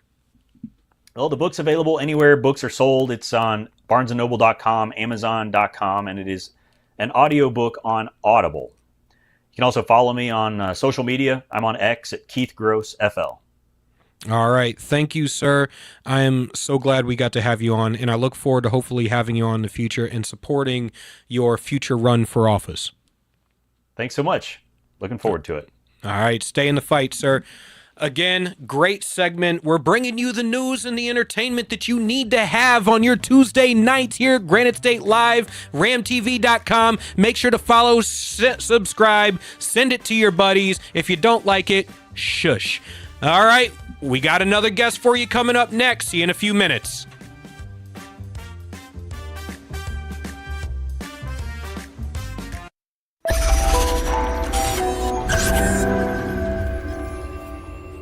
United We Stand, A Marine's Fight. Written by Julian Aciard. I wrote this book to decipher through the tumultuous political dialogue and political gangbanging we see on both sides of the aisle between politicians, activists, influencers, and pundits, and get down to brass tacks solutions in order to save our republic. Again, United We Stand, A Marine's Fight, written by Julian Aciard. You can purchase the book on Amazon, Kindle, and Barnes & Noble. Would you rather spend time with family and friends in the pool or at the barbecue rather than landscaping your yard? Well, Augusta Lawn Care is here to help you with all of your landscaping needs. Proudly serving southern New Hampshire, we handle everything. Weekly mowing, spring and fall cleanups, bush trimming, mulch installs, lawn treatments, aeration, dethatching, and even snow plowing and salting when the dreaded winter hits. Call Augusta Lawn Care today and let your yard be the best looking yard on the block. Call 603-331-4768. Augusta Lawn Care, locally owned, professionally done. Call 603-331-4678 or visit us online at AugustaLawnCareServices.com/Londonderry. That's AugustaLawnCareServices.com/Londonderry.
New Hampshire Republican Governor Kelly Ayotte has been making a lot of noise about how she's funding education. The Republican budget she just signed provides more money for education than ever before. She even bragged the other day that New Hampshire is top 10 in the country when it comes to funding our children's education, as if giving money to school systems has anything to do with learning. If you look at the math, and if you got schooled in New Hampshire, the odds are good it's not your best subject. It's the exact opposite. The more money we throw at schools, the less kids learn. We're committed to wasting money on an experiment that failed, unless wasting money to drive parents to homeschool their kids was the goal. We prefer to pick on Democrats, lower hanging fruit and all that, but our rhetorical woodshed doesn't discriminate. If that sounds refreshing, you need to check us out. This is Steve McDonald for Granite Rock, and we'll keep shining the light on them for you. This could be the moment we've been waiting for, the chance to feel alive. Sometimes we forget we live in one of the most beautiful states in the country. This summer, vacation right here and discover your new. This is where it all begins.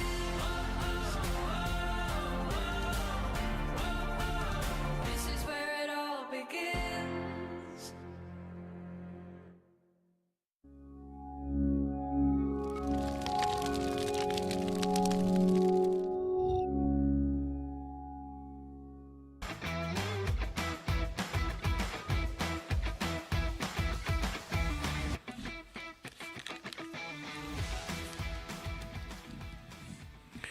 Welcome back to Granite State Live. We are in our third segment. We're rounding out the night with a heavy hitter.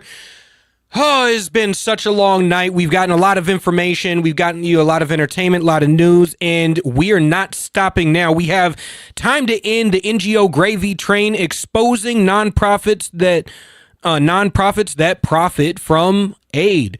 We got Scott Walter, the author of Arabella, the dark money network of leftist billionaires secretly transforming America.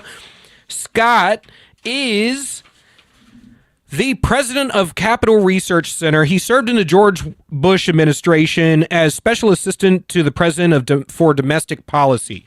He's on to explain to us how we are getting railroaded with backdoor dark money being given to people who are trying to destroy America. Thank you for coming on, sir.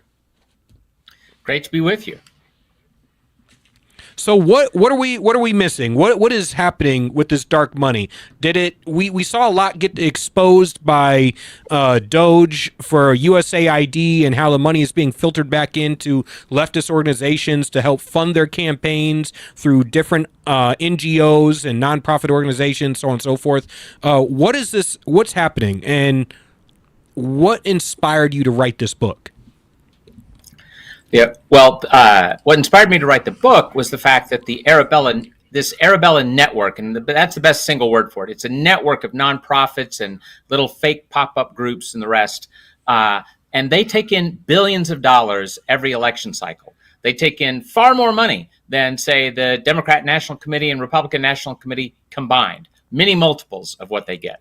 And they service billionaires. They exist to benefit the George Soroses and the Zuckerbergs and the Bill Gates and many more, including a foreign billionaire you've probably never heard of, Hans-Jörg Wyss, who's handed them over $250 million over the years.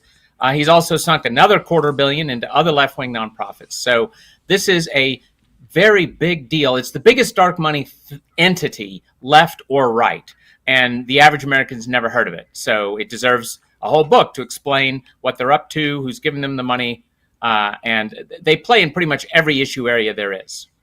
You mentioned a name that I haven't heard before. Who is Hans, and why does he sound like a evil villain out of Die Hard? He does. Hans-Jörg Wyss, he is a Swiss billionaire. Now, he lives a lot of the year in Wyoming, but he doesn't have citizenship. He doesn't even have a green card, right? He's, kind of, on the rare occasions he'd ever talked to the press about that, he kind of sniffs like, I've never felt it necessary, right? But what he has felt necessary is to put hundreds of millions of dollars, over $500 million, into our politics. Now, there are rules, right? If you're a foreigner, you can't just write a check to presidential campaign or a Senate campaign And mind you, actually, he did do that back some years ago, but the statute of limitations has expired, so, he didn't have to worry about that now. We got smarter. So instead of obviously breaking the law by writing checks to this Arabella network, to political candidates, he started writing checks into the nonprofits run by the Arabella Group. And that is legal for a foreign billionaire. And in fact, there's no limit on how much money he can give.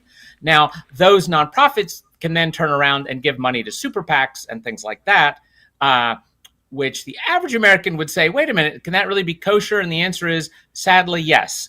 For the moment, it is. Now, there are states and folks at the national level who have talked about maybe changing laws so that it's not legal. But for now, your friendly foreign billionaire gets to do that. See, and this is another, I am a big stickler for transparency, accountability, efficiency, and efficacy. This is I got to give flowers where they're due. I got to give my credit where it's due. Ro Khanna and Thomas Massie had a bill that they were sponsoring together to literally stop that incestuous relationship between nonprofit organizations and these super PACs. The tossing around money back and forth between the ending of the lobbyist ability to control politics in DC and who wins and loses elections, where media goes, so on and so forth. That way we can get back down to, normal personal interests and perverse interests being what drives politics rather than some random billionaire who's not even an American citizen. Personally, I think we should be making this guy a public enemy of the United States. Just like I've said for years, we should be doing the same with George Soros. What are your thoughts? Yeah, well, one of the points that this guy helps us make, because at Capital Research Center, we study all these guys. George Soros is absolutely as bad as you think. But sadly, there are a lot of George Soroses on the left. I wish he were the only one. So how did he become the boogeyman? I've never heard of is another big one. So how did he become the boogeyman that we focus so much on? But all of these other guys managed to skate under the radar. Why is it nobody's putting them out in the limelight? Why are we not, shining a light on these rats? Well, if you go to capitalresearch.org or our Wikipedia of the left, influencewatch.org, you can easily find lots and lots of them. I warn you, the first time you're on Influence Watch, you're going to lose 5 hours of your life going down the rabbit holes. Because it's the Wikipedia of the left. You'll see all the interconnections, all the funding streams. So we do our best. And to be fair, Congress has had me testify 3 times in the last 6 weeks, almost all on left-wing nonprofits in different ways, right? So left-wing nonprofits that get your tax dollars, left-wing nonprofits that are doing really wicked stuff, the effort to destroy the entire oil and gas industry in the United States, those sort of things. So there's some effort being put, but, I get it. Or normal people's eyes glaze over when they start hearing about, this group tied to that group, tied to that group. It is a lot to take in. I'm a political strategist by trade, and I say everything is marketing, because while the vast majority of people are not going to spin down the rabbit hole and do the research and read the policy and everything, people don't get elected for what their policies or their positions are. They get elected for how they speak about what their policies and positions are. And I say the same thing for when we are starting to explain a lot of this. There needs to be that marketing push where we explain in some sort of manner that is going to hit home with the vast majority of the public, to where it's like, oh, this is bad. This is something, like, it's got to be that light bulb that goes off. Why isn't it that Fox News and Newsmax and OANN and all of these other, all the right population of podcasts and so on and so forth having gotten behind exposing a lot of this? You have people with millions of followers and people who hang on their every word, but I don't see focusing on a lot of this that really matters. Well, I totally agree with you. There needs to be a lot more, but I was on Newsweek last week talking about the book, the paperback version, which is revised and expanded, a lot bigger than the hardback. That just came out last week, and I was on I was on Newsmax for that and been on a fair number of other shows. So, it's growing. There's just like Congress, right? It's the fact that there were all those testimonies in such a short period of time shows you that the Congress critters also are beginning to understand, we need to appreciate what this whole network is. And I will tell you that, I have briefed a number of different folks in the White House, Doge World and elsewhere about these things. And I think there is a growing awareness that we need to understand these things. And if they are doing, of course, anything illegal, which probably some of them are, that needs to be dug into very thoroughly as well. To be honest, I think we should make exactly what they're doing illegal. But so I'm an equal opportunity excoriator, and I as a Frederick Douglass Republican, I excoriate the right just as much as I do the left. So you got to give me the skinny, you got to give me the dirt. Are there Republicans who are attached to some of this money, some of this dark money, some of these NGOs, so on and so forth? Are there people within our own midst who are keeping this from being something that is regularly a part of the conservative lexicon? Well, I want to be clear. There's absolutely more dark money on the left than the right, and there's more, most any, frankly, any which way you want to carve the stats. I'm not aware of any type of money, period, that the left doesn't have an advantage. Whether you're talking about like the foundations, the advocacy groups, the original meaning of dark money was the 501c4 political nonprofits like NRA and League of Conservation Voters. Any of these stats, the left, this is the thing to remember. The left is the party of the rich. Yes. It's important to say that both because it's true and because it makes their heads explode when you say it. It's absolutely true. So having, on the other hand, what I would say for some of the problems are, for instance, there should have been more clawbacks of some of the environmental slush funds that that under Biden and Chuck Schumer got set up. And there was some clawback and some rescissions in the recent spending and budget bills, but not nearly enough. And John Kennedy himself said, "Hey, I am so sick. There's a senator here who got $700 million for something he wanted in order to get his vote for this bill, and I'm disgusted that we still have people like that." So you are right. There are problems in both parties, absolutely. And the worst thing is the thing that the left understands is, as soon as you get some money going out somewhere, man, you have a really energized constituency. Whoever is getting that money is going to fight fiercely to keep you from chopping it off. Whereas to the average American, that's $20 in my taxes that I have no idea I was paying, right? Mm-hmm. I mean, somewhere in my taxes, some of that money is going to that stuff, but I don't know that, right? So the guy who's paying $20 at the end of the year on his taxes isn't fiercely screaming at people, I want that money back. Whereas the guy who's getting the $20 from 300 million people, he knows, he cares, he's screaming. Oh, yeah. This is why you can prevent all of this by not electing ladder climbers. Ladder climbers go to D.C. and they do what ladder climbers do. They get the free ice cream and they try to stay there. And then they'll lie to you to stay there. And then they'll cheat to stay there. And then they'll screw you to stay there. Again, I'm a big stickler for transparency, accountability, efficiency, and efficacy. And I'm looking at this, and I completely agree with you that the left is overwhelmingly, they have spent 100 years building up nonprofit organizations, NGOs, so on and so forth. It can become completely vertically integrated throughout every level of our government in our country. And I don't see Republicans as being actively there to stop it from getting worse. I don't see us pulling back and clawing back enough yet. I still see a hyper focus on DC and not enough focus on our local and state governments, where the exact same stuff is happening on a local scale, where the average citizen could honestly change everything with 60 votes in a school board election or a zoning board election or a town council, or with 1,000 votes, you could change the tides of a state rep election. Why are we missing this? Yeah. Well, you're right, and of course, right. This is part of the agony. So you get, a federal grant will go to a state, and then they'll grant it to a locality, and then the locality will hand it out to their lefty nonprofit pals locally.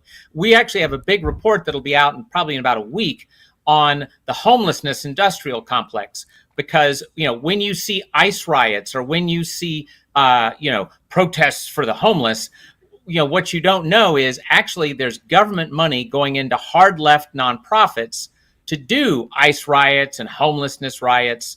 And why? Because they don't want their federal gravy train money to stop, even though it's not coming straight from the feds. It's, coming from the city council that got the money initially from the feds. I have been saying it for years, ever since the BLM riots back during Ferguson and beyond. There are people with legitimate grievances. Most people throughout the country are, from their perspective, describing the color of the boot on their neck. I don't want to argue with you about the color of the boot on your neck. I want to remove the boot on your neck so you can breathe. And the boot is a government boot. Whether it's a local government boot or a federal government boot, if you live in a red district, it's a red boot. If you live in a blue district, it's a blue boot. It doesn't really matter. The boot's on your neck. And during these riots, you have actual legitimate grievances, and then you have the people who are funded by these NGOs, these nonprofit organizations, paid protesters and agitators who show up. And if you understand mob theory, hey, it only takes one guy to throw a brick, and all of a sudden the whole city's being burnt down because everyone's emotional. And when everyone's emotional, you're not logical. You're easily manipulated when you're angry. And it sounds like a good thing in the moment, but it's your communities are getting destroyed.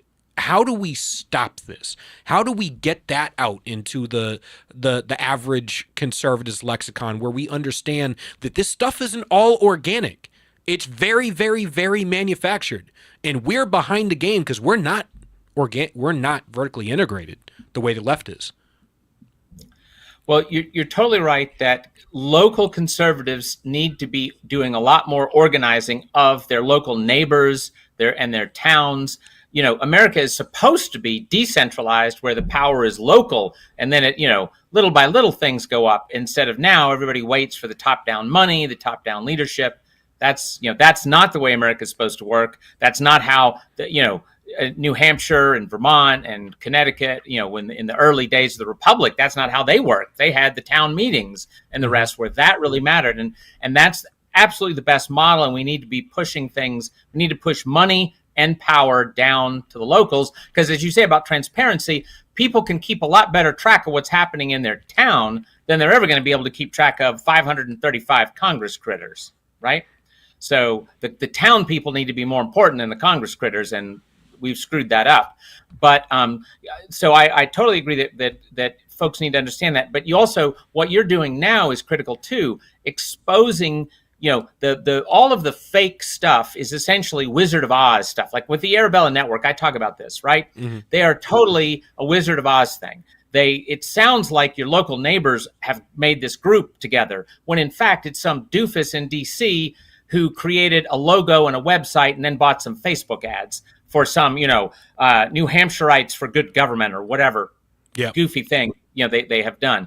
And when you expose that, you are like the heroic dog that pulled the curtain back on the guy on the Wizard of Oz. When you see it's just some old guy at a microphone, well, guess what? He's not so powerful anymore. He's only powerful as long as the illusion is there. So what you do by exposing those illusions, that's critical. I've been, and once again, I've been a long time advocate of this. Going back to the BLM thing, there was a lot of, that movement started off as a local movement of 3 black men trying to hold their universally Marxist Democrat government accountable for using the police department to rack up fines against the citizenry to make up for their unfunded pension liabilities and to fund the government. And there were multiple cities throughout the United States who were being sued and investigated for that exact practice, all Democrat cities, by the way, over and over again. And when they started up BLM, then all of a sudden George Soros funded the 3 lesbians who nationalized the movement, took it nationwide. All of a sudden, the 3 black men disappeared. One's dead, one's in jail, and the other one exposed it and went into hiding, but nobody caught on to the thread. And my comment was, did you listen to their grievance?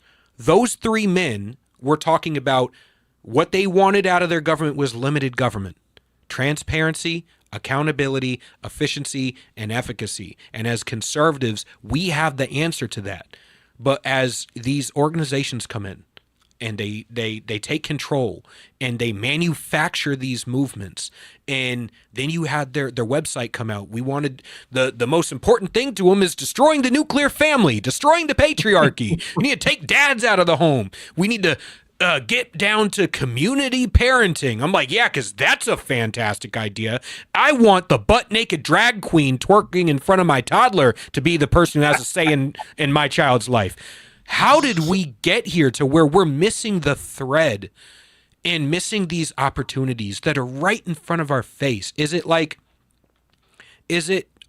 a level of cognitive dissonance on our part where we pay more attention to the shiny objects than we do to the stuff that really matters?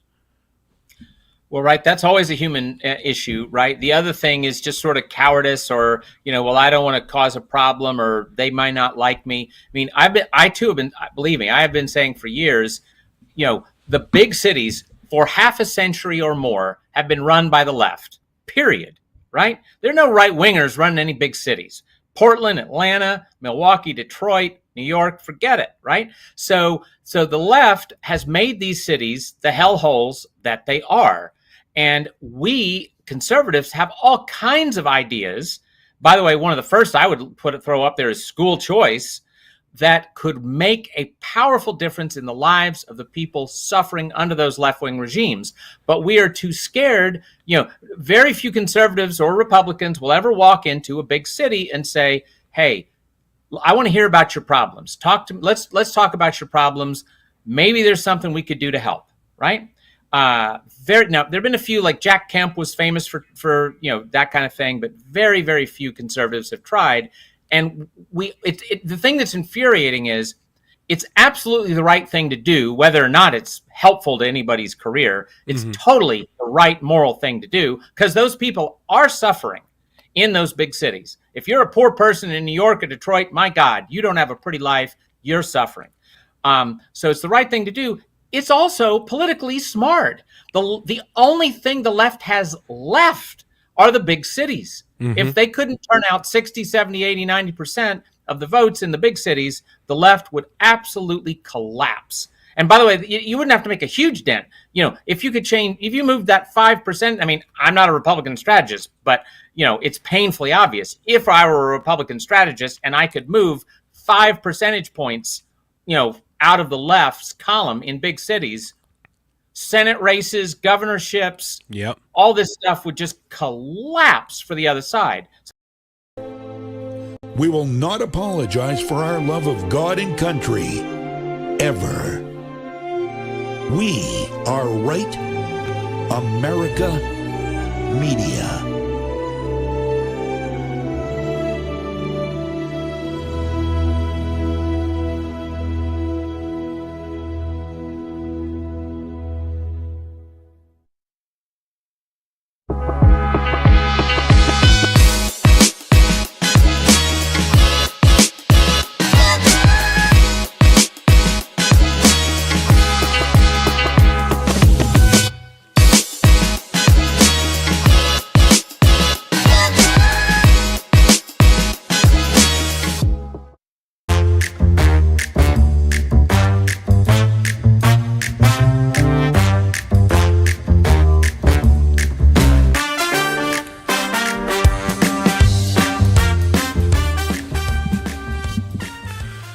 Welcome back to Blue Collar Intellectual Podcast. As usual, we're going to have an absolutely fire episode for you today. But before we get into today's episode and who we're going to have on as guests today, I want you to click, share, subscribe, go to RAMTV.com, get all notifications, follow us, watch the old episodes, share it with your friends, share it with everybody, become a part of the RAMTV family. All right.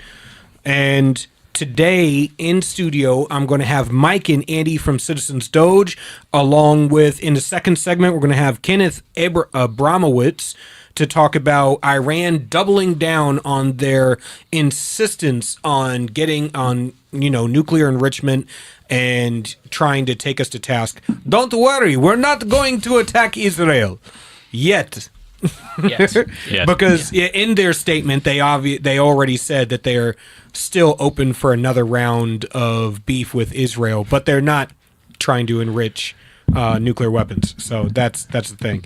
And on our final segment, we're going to have on Bill Walton, the Common Sense CEO, to discuss U.S. and China officials meeting in Sweden to discuss a truce, trade truce and all that.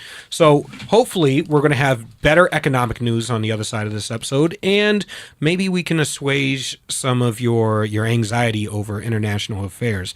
But like I said, in studio with me, I have Mike and Andy to give us the Doge report from Citizens Doge here in New Hampshire. Hey, how's it going, guys? It's going What's great. the update? Good to be back.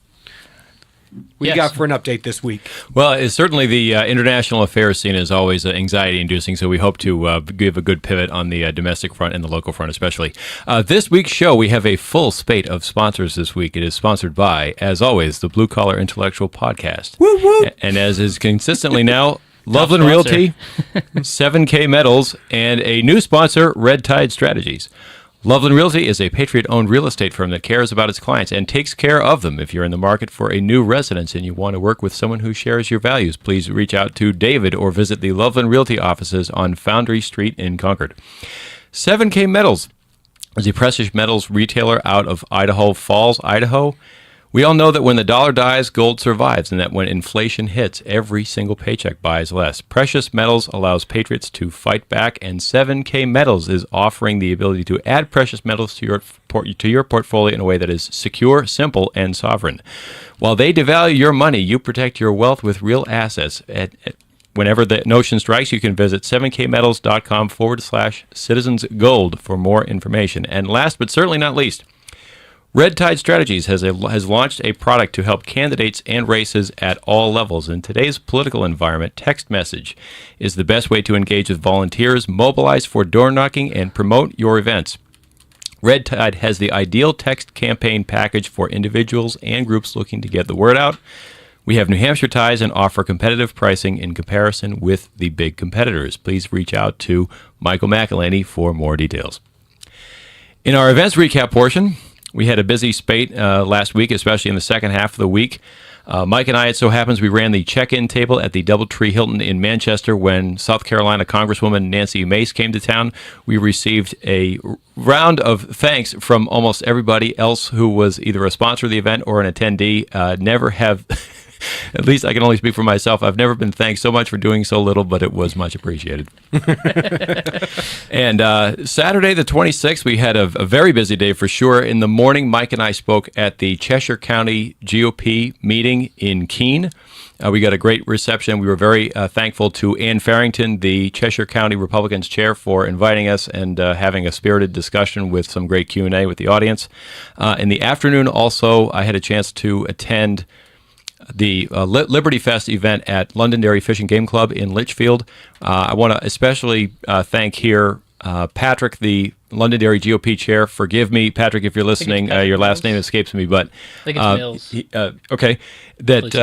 He was generous enough to have some extra speakers come up at the end of the speaking portion of the event, and one of them was me. So we want to sincerely thank him because we got some extra sign-ups on the sign-up sheet before the event was over, and it was a good event all around and some good food.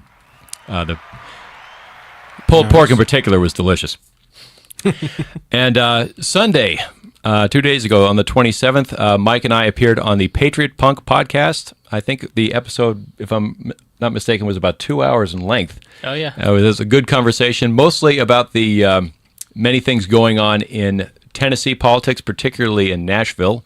When you have conversations like the ones Mike and I are having, you can really run into just an enormous spate of different fascinating things that are going on with government and taxpayer money at all levels everywhere. So we hope this is another step in aggregating stories about how crazy things are, and what we hope that ordinary citizens will do at the local level and the municipal level and the state level to start to address them. But you can look for that episode on Spotify and YouTube. My understanding is it is not up on YouTube yet, but it is on Spotify, and we implore I think it's on Rumble too, maybe. And Rumble as well. And we implore, as we do with all of the podcasts in which we've appeared so far, please subscribe, like, and share not just our content, but all of the folks who have been generous enough to have Mike and I come on their shows. And lastly, yesterday on the 28th, I was able to attend the Rockingham County GOP meeting in Brentwood.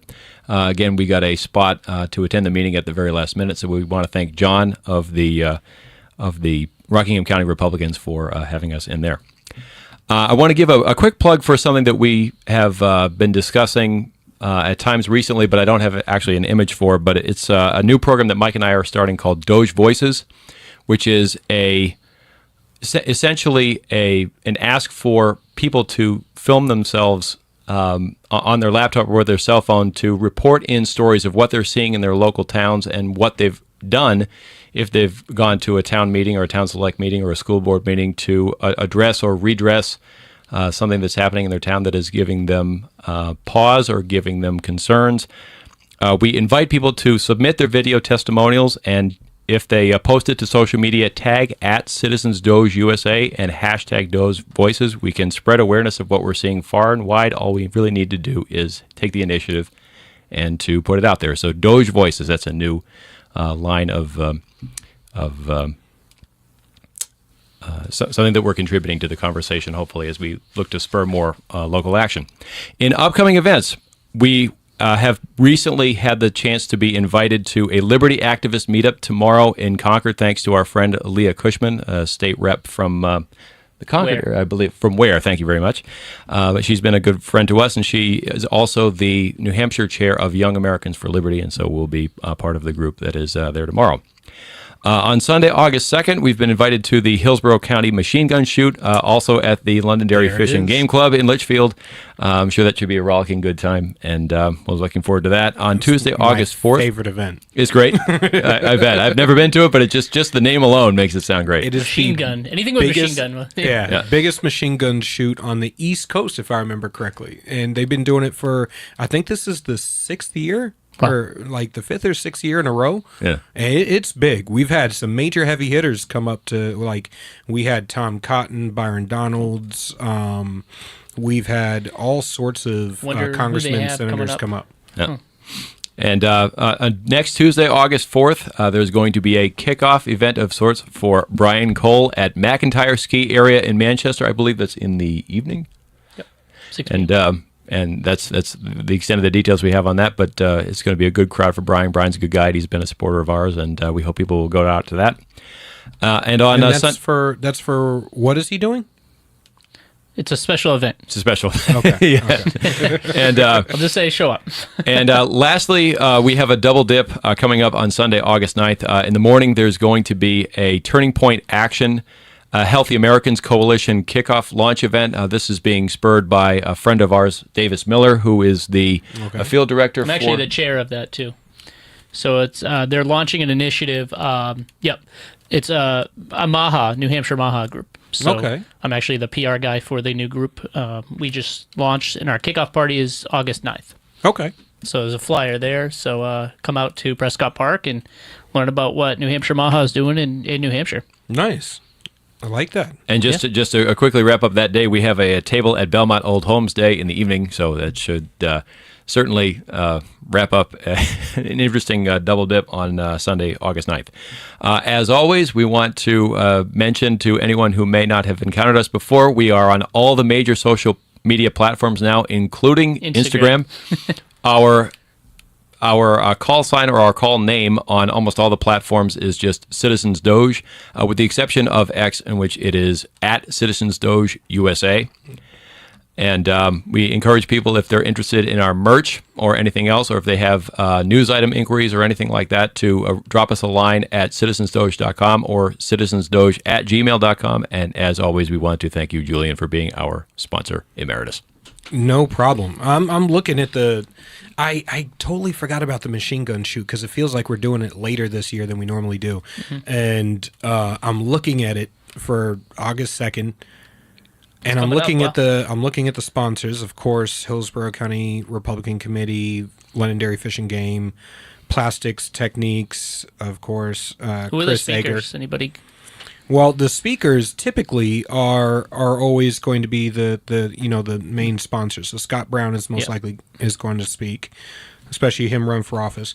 I'm absolutely sure they're going to have the candidates speak. So it's like a foregone conclusion. I've never I sponsored it back when I ran, and I got to speak. I think I had like 6-7 minutes or something like that. But here's the problem. Even if you're a great speaker, even if you have the voice, and what we say in the military is you stand up straight, you put your chest out, you use your man voice, right? Not loud, but enough that it cuts through, right? And you're standing up there and go, all right, everybody, I'm going to kick you a hip pocket class today. My name is Julian Aciard. I'm running for New Hampshire's 1st District, blah, blah, blah, blah, blah. And as you start running down things, here in the background is... And you're like, and did y'all even hear what I just said just now? And everyone's like... And I'm like, oh, okay. So it's been like $2,500 in between rounds. You say something. Yeah. you spent $1,000. You're like, y'all can't hear shit. Okay, so we're just gonna skip over this. Everybody, get out there, shoot some stuff, be safe. Proper trigger discipline. Do not flag the line. You will get punched in the face. No, they do not punch people in the face. Londonderry Fish and Game is very professional. They don't do that. That's a Marine thing. That's a military thing. This is why I don't stand on the line. But so much fun, and I'm so like that's one of those events where we've always talked about how factional New Hampshire is. Everybody comes out to that event. Doesn't matter whether you're a neocon, a libertarian, whether you're center of the road, whether you're MAGA, whether you're MAHA. Everybody comes out to that, and everybody has a damn good time. I'm glad to see that you guys are getting the invitations to a lot of these events, and that things are ramping up, and that you're getting asked to sponsor and to be a part of these events and be a part of organizing them as well, especially with that Nancy Mace event. I wanted to make it up there to Politics and Eggs, but I was like, I just can't. I have too much stuff going on. It was a very quick event, I will say. I mean, she was in and out, said a couple words, and see us. It was about, say, maybe 45 minutes of actual speaking between her and a couple other speakers. So I think I was seeing pictures of her all over the state. She had like nonstop. They've been really good about making sure that if you get a guest up here, everybody's dipping into that pool. Everybody's getting a couple fundraisers, couple private events. Oh yeah, an event at NHIOP. Yeah, Institute of Politics. Yeah, did you hear? She said she's not planning on running for president, and said it in the exact same tone as everybody who says, no, I'm not considering running for president at the moment. At the moment. Keyword. That's why I'm up here doing fundraisers and stuff. Yeah, traveling the country. Yeah. That's why I'm in, first of the nation. It's like, no. And you know what? I can't knock it. It's a big deal to get invited for Politics and Eggs. It's a big deal to get invited for some of the stuff that the NIOP puts on. So that's a quick phone call to anybody in DC, and everyone's like, yeah, sure. Yeah, St. Anselm's is famous. Why wouldn't I want to be one of the people who gets invited there? But absolutely, the field in 2028 is going to be huge. It is going to be huge. Yeah. This is going to be maybe 3-4 candidates that are worth a damn, worth people paying attention to. And then there are going to be probably about 12 of people who are just like, hey guys, I feel like raising a bunch of money. Yeah. I have no shot in hell at winning, but I want to make my voice heard so I can get a cabinet position in the next administration, or so I can get a leadership seat in Congress, or so that I can, blow up my war chest a little so I could throw it around DC to get the stuff I want. For some reason, as you were projecting that forward, I was imagining Jasmine Crockett on the stage. I started shivering. No, you know what I imagine when I think about this, about the people running for office, and they really don't have a shot at being president. Like, come on, Doug Burgum was a cool guy. You're not on par with DeSantis or Trump or even Nikki Haley. Like, I'm sorry, nobody even knows where your state is. It's kind of like when I tell people out in California, when I was stationed out there, be like, yeah, I'm from New Hampshire, and they'd be like, where is that? Yeah. Is that What a city state? is that? Yeah. And I'd be like, it's a suburb of Boston. It's where all the sane people go. And they're like, Boston? I'm like, Tom Brady? Oh, yeah, Tom Brady. Yeah, we love Tom Brady. Oh, God. All right. All right, we had our fun. Next up, just after this quick commercial break, we're going to get back and we're going to talk about the Middle East with Kenneth Abramowitz. I'm going to butcher that name multiple times. Be ready for it.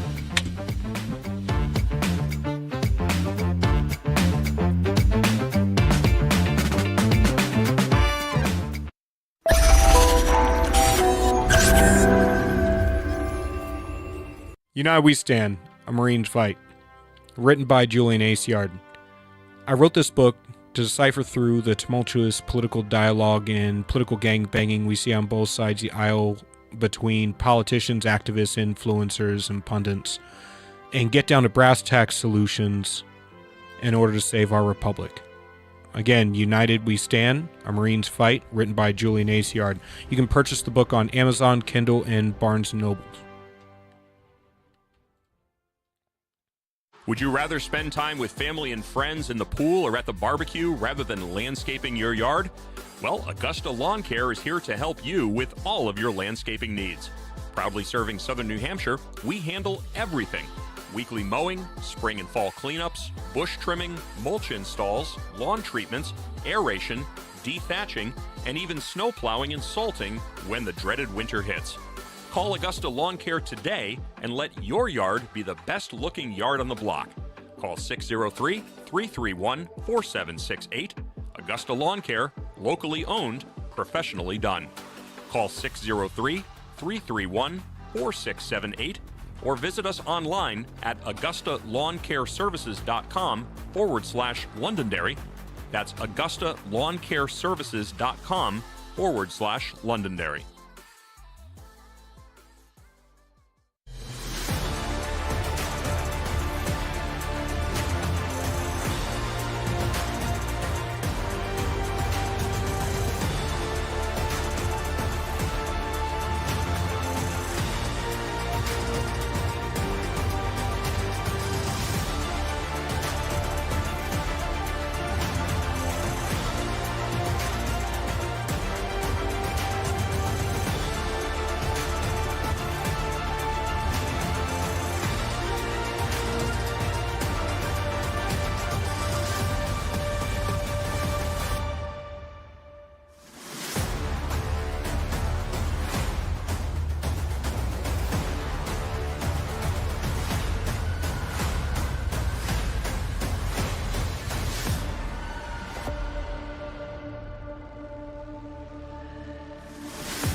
This could be the moment we've been waiting for, the chance to feel alive. Sometimes we forget we live in one of the most beautiful states in the country. This summer, vacation right here and discover your new. This is where it all begins.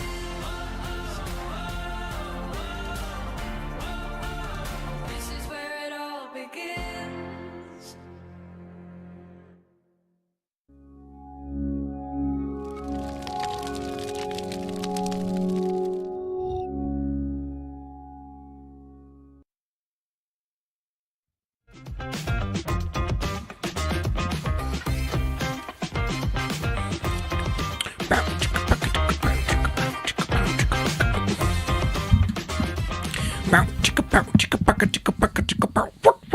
No, I'm just messing with you.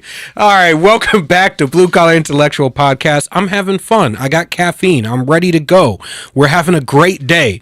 And on with us because, Iran just keeps starting stuff. They have to keep getting at it's like a gnat at a damn barbecue. They just can't leave you alone. And you want to swat them, but every time you go to swat them, you end up smacking your sister with the damn fly swatter. So up next, we have Kenneth Abramowitz to talk about. He's the author of Multi-Front War, Defending America from Political Islam, China, Russia, Pandemics, and Radical Strife. He is, I'm getting tangled up in my cord, people. He is a managing general partner and co-founder of NGN Capital, a worldwide healthcare venture capital fund, and previously the Carlyle Group in New York. He was which he was a managing director. He's going to come on to explain to us, and we got him on the line right now, to explain to us why it is Iran feels the need to double down on getting their butts kicked by Israel and the U.S. How you doing, sir? Well, very well. It's great to be with you today. So you want me to answer that question? Why do they want their butt kicked? Yes, please. Yes, please. Because I'm still baffled why they would want more strikes on them. I'm quoting you. I don't use words like that, but just quoting you. Look. Iran is a product of 1,400 years of Islamic terror. The war with Islamism or political Islam has been going on for 1,400 years. This is just our generation's confrontation of it. So Iran wants to take over the world. In order to take, and they publicly said that, they want to kill everyone in Israel, everyone in America, and then kill all the Christians, all the Hindus, and all the Jews worldwide, and then take over. By the way, every generation, there's a lunatic country that wants to take over the world. Mm-hmm. So 80 years ago, it was the Germans who wanted to take over the world. It was the Japanese who wanted to take over the world. And 100 years ago, the Russians wanted to take over the world. And then the Chinese in 1949 want to take over the world. So it's a common thought of dictatorships, because the dictatorships are afraid of democracies. They're afraid of freedom. They're afraid that the people will rise up and overthrow them. So this is the mess that this generation, our generation, is in. And it'll only end after Iran is defeated, just as Germany and Japan were defeated. And that's what we have to come to grips with. Honestly, I got to completely agree with you. I've often seen this, and as somebody who fought in Iraq and in the Middle East, and, I look at this and I see, since the Arab Spring and the second rise of the caliphate throughout the Middle East, and one of my biggest issues with deposing some of these dictators that have been overseas, like Saddam, and prior to, and allowing these countries to fall to ISIS or ISIL or the Taliban or Al Qaeda, is that nature abhors a vacuum, and all we've done is speed up this process by constantly removing somebody that was a bad guy but a stabilizing force in a region, as opposed to the extremes that end up taking their place. And we came home from Iraq and I watched entire villages that we operated in get wiped out. So what do you think is our best course of action here? Well, we're now witnessing an extreme. Iran is a Shiite. Muslims are roughly 85% Sunni, 15% Shiite. Yep. And they've been fighting over who should replace Muhammad 1,400 years ago. So this is a 1,400-year war within Islam between Sunni and Shia. So you have Qatar and Turkey represent the Sunni version of Islamism, or political Islam, or jihadism, whichever word you want to use. And that's the Sunni version. And then you have Iran with the Shiite version. And my point would be that all of these Islamism, I call them Islamo-Nazi death cults, have to be confronted. because it's like through history, evil stops when it's stopped. It doesn't stop because it gets tired. Someone says, "Oh, I took over 22 countries. I stole all this gold and silver. I'm happy." No, bad guys are never happy, and so they keep going until they're confronted and die. Either die natural causes or someone, good guys, kill them. So that's where we are. And Iran will keep coming back and back and back against America and Israel until someone causes regime change there. And I'm not talking about Iraq regime change or Afghanistan regime change. I'm not talking about boots on the ground regime change. We just have to basically bomb. And by the way, Israel's going to do 96% of the bombing, if not 100% from here. And just keep bombing their economy and their government till the government just falls. And I expect that to happen before the year is over. There is a large faction within Iran who is radically against their government and has tried to rise up multiple times and has been so far unsuccessful. Is it our best course of action to just arm those people, let them take back their own country, and deal with whatever government they put in? Well, what I see in the internet or in newspapers is that 80% of the people hate the government, and 20% of the people are basically criminals and like the government because they're stealing money with everybody else. So the question is how to get the 80% to rise up and overthrow the other 20. Now the trouble is the 20% have all the guns. In the 80%, do not have very many guns. So if right today we encourage the 80% to stand up and rise up, and they'll get killed. So we can't do that just yet. So what America should do is basically say to Israel, "We're sorry we stopped the war after 12 days. It was a mistake." I mean, you wouldn't actually say that, but I'm saying that. And you can have another 12 days, another 22 days, 32 days. I don't care.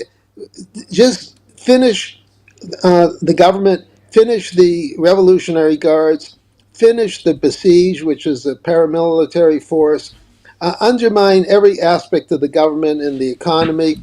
And then at a certain stage, America and Israel will call for the 80% to rise up, but the 20% have to be disarmed. And I'm not talking about boots on the ground.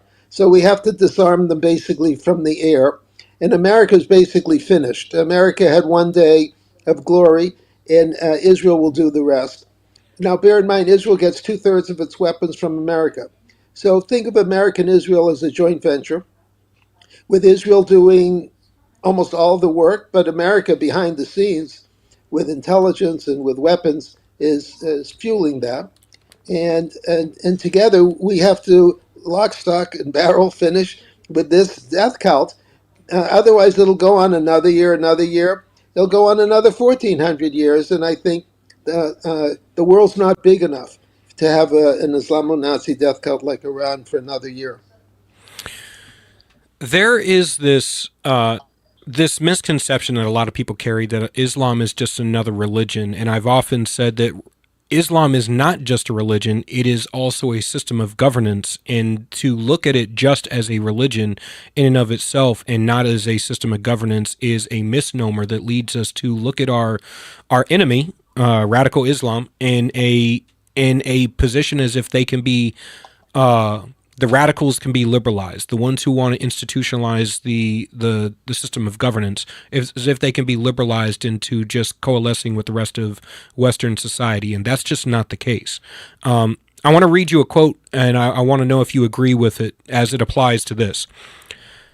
Of all the tyrannies, a tyranny sincerely exercised for the good of its victim may be the most oppressive. It may be better and it may be better to live under robber barons than under omnipotent moral busybodies. The robber baron's cruelty may sometimes sleep, his cupidity may at some point be satisfied, but those who torment us for our own good will torment us without end, for they do so with the approval of their own conscience. And I think this applies to those who try to create religious theocracies around the world, those who who have a moral founding or ideological founding towards how they believe they should be running the government. Would you agree with that? That's C.S. Lewis. I'm going to agree with it, and I'm going to say the same thing, but with slightly different words. Islam is a religion and a political movement together. And Islamic scholars tell me, not just me, but in the internet tell me that approximately 50% of the Quran deals with what Muslims should do within Islam. And 50% is what everybody else should do, what Christians, what Jews, and Hindus should do. So I separate, even though the Quran doesn't separate it, I separate the Quran as a religion, in other words, something I believe in for myself or family, and a political movement, which is the imposition of my ideology on somebody else. So putting it in American terms, if a Catholic walks down the street and sees a Protestant and says, you should really be a Catholic, I'll explain why in 15 seconds, otherwise I'm going to kill you. We're going to put that person in jail, right? And vice versa. And similarly with Jews and Christians. Now, by the way, we used to fight with each other over this, but over 2,000 years, we've learned to agree to disagree, which is a hallmark of Western civilization. In other words, we're all 95% the same, and there's no sense we should kill each other because we're 5% different. But the Muslims, Islamists don't believe that. The Islamists say, you have to be 100% like me or I'm going to kill you. And that's the imposition of an ideology on somebody else, and that is illegal. Right? Just as if I said to a Democrat, you should become a Republican or I'm going to kill you. It's laughable. I mean, it's so sad and it's laughable. So we have to basically criminalize Islamism, criminalize jihad, not Islam as a religion, because people have a right to a religion in America, as you know, but they have no right to impose their religion on somebody else.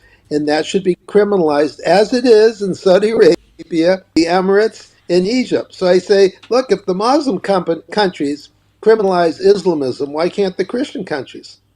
I didn't know that. I didn't know that there are Muslim countries that criminalize Islamism. But I would like to play you. They call it the Muslim Brotherhood. They call it the Muslim Brotherhood. Okay. Yeah. Juan, do you have that clip from The Dictator? Oh, okay. There was a funny clip from the satirical movie The Dictator by Sacha Baron Cohen that came out a couple years back, where he's giving a speech in front of his country. I believe his name is Walid, and it's a caricature of an Iranian dictator, and he's standing up there going, "No, we want to use nuclear energy for economic and green energy enrichment and all that stuff." And he starts cracking up laughing. He goes, "I just can't make it through it." He goes, "And we promise not to kill Israel." And he starts laughing, and I'm like, this is what it's like. It's like we're watching this play out, and we're watching all these we're watching the media go, "Look, he just said he doesn't want to attack Israel. I don't know why you guys aren't taking him seriously." And I'm like, yeah, but then they do everything they possibly can to attack Israel in the United States. I can't take you seriously when out of one side of your mouth you say this to the rest of the world, and then when you talk to your own people, we're like, on Friday night we're going to attack Israel. Just watch. Yes, it's in their blood for 1,400 years that Muslims have to kill Jews and Christians and Hindus. Yep. And it's sad. I mean, President Trump always says, I hate endless wars. And I say to myself, pretending I'm talking to President Trump, I say, I hate endless wars too. And the way to end them is to end them. Yes. Don't just, win. Hello. It's like watching an endless baseball game. Why don't you just win in the 18th inning? I don't care what inning it is. Win the game. So we have to win. And the reason why it keeps going on is whenever it gets tough, we, the West, in this example, American Israel, we go, oh, well, that's enough. That's enough. No, Yeah. it's not enough until they surrender. We learned that lesson in history through World War II when not we, but our parents, our grandparents, forced Yeah. Germany and Japan to unconditional surrender, and we should force Iran to unconditional surrender too. Well, I completely agree with you. I want to thank you for coming on the show. I really appreciate you coming on, and I'm sure we are going to have you back on very soon because I don't think this issue is going away anytime soon. Again, everybody, this is Kenneth Abramowitz. He is the author of The Multi-Front War, Defending America from Political Islam, China, Russia, Pandemics, and Racial Strife. Go buy his book. Where can people buy his book, and where can people support you? Yes, well, they should go to also my website, savethewest.com. They should sign up. There's a pop-up menu. They'll get my article that I write every 2 weeks. It's complimentary. Take advantage of it. And on that website, you'll see a link into Amazon, and they can buy the book. It's now in its 4th edition. I just published the 4th edition about 3 weeks ago, so it's very, very fresh. And just go right away to the last chapter.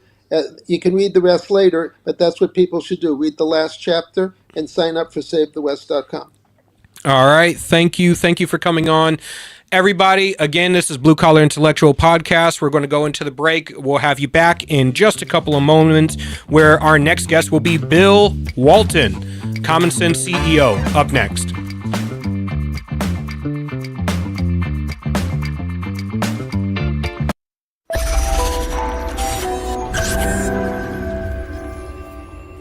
United We Stand, A Marine's Fight. Written by Julian Aciard. I wrote this book to decipher through the tumultuous political dialogue and political gangbanging we see on both sides of the aisle between politicians, activists, influencers, and pundits, and get down to brass tacks solutions in order to save our republic. Again, United We Stand, A Marine's Fight, written by Julian Aciard. You can purchase the book on Amazon, Kindle, and Barnes & Noble. Would you rather spend time with family and friends in the pool or at the barbecue rather than landscaping your yard? Well, Augusta Lawn Care is here to help you with all of your landscaping needs. Proudly serving Southern New Hampshire, we handle everything. Weekly mowing, spring and fall cleanups, bush trimming, mulch installs, lawn treatments, aeration, dethatching, and even snow plowing and salting when the dreaded winter hits. Call Augusta Lawn Care today and let your yard be the best looking yard on the block. Call 603-331-4768. Augusta Lawn Care, locally owned, professionally done. Call 603-331-4678 or visit us online at AugustaLawnCareServices.com/Londonderry. That's AugustaLawnCareServices.com/Londonderry.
New Hampshire Republican Governor Kelly Ayotte has been making a lot of noise about how she's funding education. The Republican budget she just signed provides more money for education than ever before. She even bragged the other day that New Hampshire is top 10 in the country when it comes to funding our children's education, as if giving money to school systems has anything to do with learning. If you look at the math, and if you got schooled in New Hampshire, the odds are good it's not your best subject. It's the exact opposite. The more money we throw at schools, the less kids learn. We're committed to wasting money on an experiment that failed, unless wasting money to drive parents to homeschool their kids was the goal.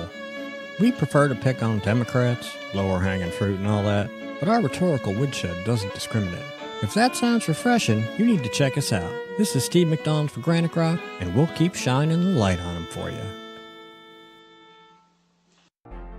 This could be the moment we've been waiting for, the chance to feel alive. Sometimes we forget we live in one of the most beautiful states in the country.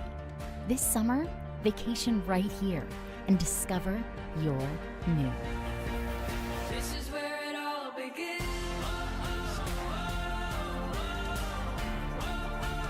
This is where it all begins.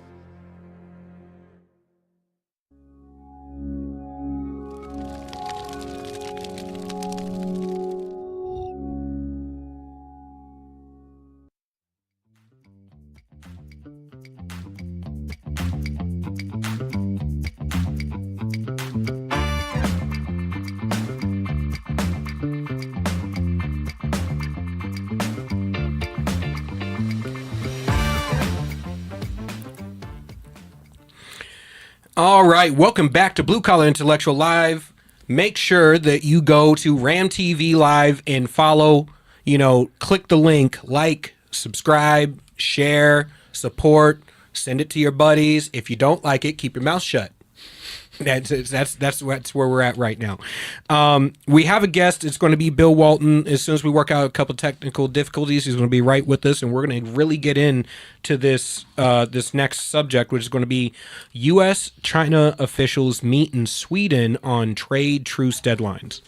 So this is going to be good because, the left, especially going into the midterms, right? Because we're having a lot of animosity. The left is attacking Trump, going, oh, the tariffs, China. And I'm sitting here going, we have gotten the gambit run on us for 20 freaking years, 30, 40 years now. What was it? It was the 90s when we thought, the million flowers bloom in China. So it was the 90s. So 40 years now, or around about there, 30 years. We can't keep this up. China is getting more powerful. They are expanding their influence globally. They are subverting the U.S. dollar. They're using every tactic in the book. Unrestricted warfare. Since 2014, they've been declared people's warfare against the United States. And we are still playing games as if these are just trade allies and trade rivals. No, we're not trade rivals. This isn't like Wally West and what's his name? The other Flash, Billy. Fucking, I just spaced. What was the original Flash's name? The second one was Wally West, and the first one was Barry Allen. Yeah, this isn't Barry Allen and Wally West in a race here, right? These aren't buddies and rivals with a little angst between them. No, this is one who wants to control the world and wants to subvert and destroy the United States because they're communists, and communist countries cannot exist with a perfect example of every reason why communism is bad existing and flourishing on the other side of the globe, especially when they're major competitors and trade partners. And now in the information age, you don't have the ability to really siphon off your population from the information like you used to be like, oh no, America is horrible. They hate their citizens. They're such evil people. Yeah, you can't do that anymore. So now you have to get rid of those countries. You have to get rid of those free countries in order for your communist dystopia to survive. But, I prefer the more fun conversation that we were having during the break about how we were having this great conversation during the break about how, like, my wife had a friend at one point. Is this a family station? Who wanted to play. That's why it was a break. She's like, yeah, it was during the break. She's like, let's drink a couple bottles of wine and watch horror movies and play with a Ouija board. I was like, no, the hell you not. Not in my house. Black people don't do that shit. We're not talking to dead people.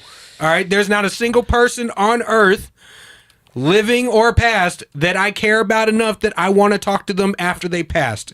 I don't know what you've been doing after you passed. I don't know I don't know which place you went, whether it went to heaven or hell, and I'm not taking a chance by bringing you back to figure it out. Like it just baffles me. I was like, that's some white people shit. Am I remembering right that about 10 or 15 years ago there was an exchange on The View between Whoopi Goldberg and I think it was Barbara Walters? It was kind of like this. It's like, wait, you talked to spirits in the great beyond, and Whoopi was all confused. Yeah. Like, I remember I was doing private security and I met that lady, the medium, Tracy Caputo or whatever, and I was like, you know what? I was joking with my coworkers. We're standing at the doors and stuff, and I was like, you know, we don't see in here. And they're like, what? I was like, you don't see a single black person in this whole damn room. You see a lot of cat ladies and a lot of like tweeners and shit all stand there like, let's talk to the spirits from the desk. I'm like, no. Like, I'm even cool with like the old school slasher flicks, right? I don't care what you say. I can outrun Jason. I can outrun Michael Myers. I don't have to run faster than, I don't even have to outrun them. I just got to outrun you. So it's like, I can survive this horror movie, okay? Because when the white boy says we need to split up, I'm going to say, no, Billy, you need to shut the hell up. Ain't nobody splitting up. We have the numbers advantage right now. And besides, if we all end up having to run, I can outrun the 5 of you. Yeah. And I will Keep survive. Keep around us for protection, Yeah, we're not investigating noises off in the darkness. We're not going looking for people who went missing. No, so-and-so hasn't checked in 30 minutes. So-and-so is dead. They're gone. They're not coming Worst back. case scenario immediately. Yeah. It's like, I mean, what are the rules of the horror movies, right? So you're going to rule the first people who get naked and have sex, they're gone. Right? They die before the black person does. It's the hoe and the jock. They die first. Usually. It's like, who are the last ones to survive? The outcast and the virgin. The one possible exception to that was Jessica Biel in the remake of the reboot of Texas Chainsaw Massacre. Oh, yeah. She stayed alive because she was at her absolute apex at the time, and they couldn't afford to kill her off. No. For the box office. There's a little bit of plot armor in being a perfect celebrity like that. Yeah. But I'm sitting here going like, I'm not chancing it.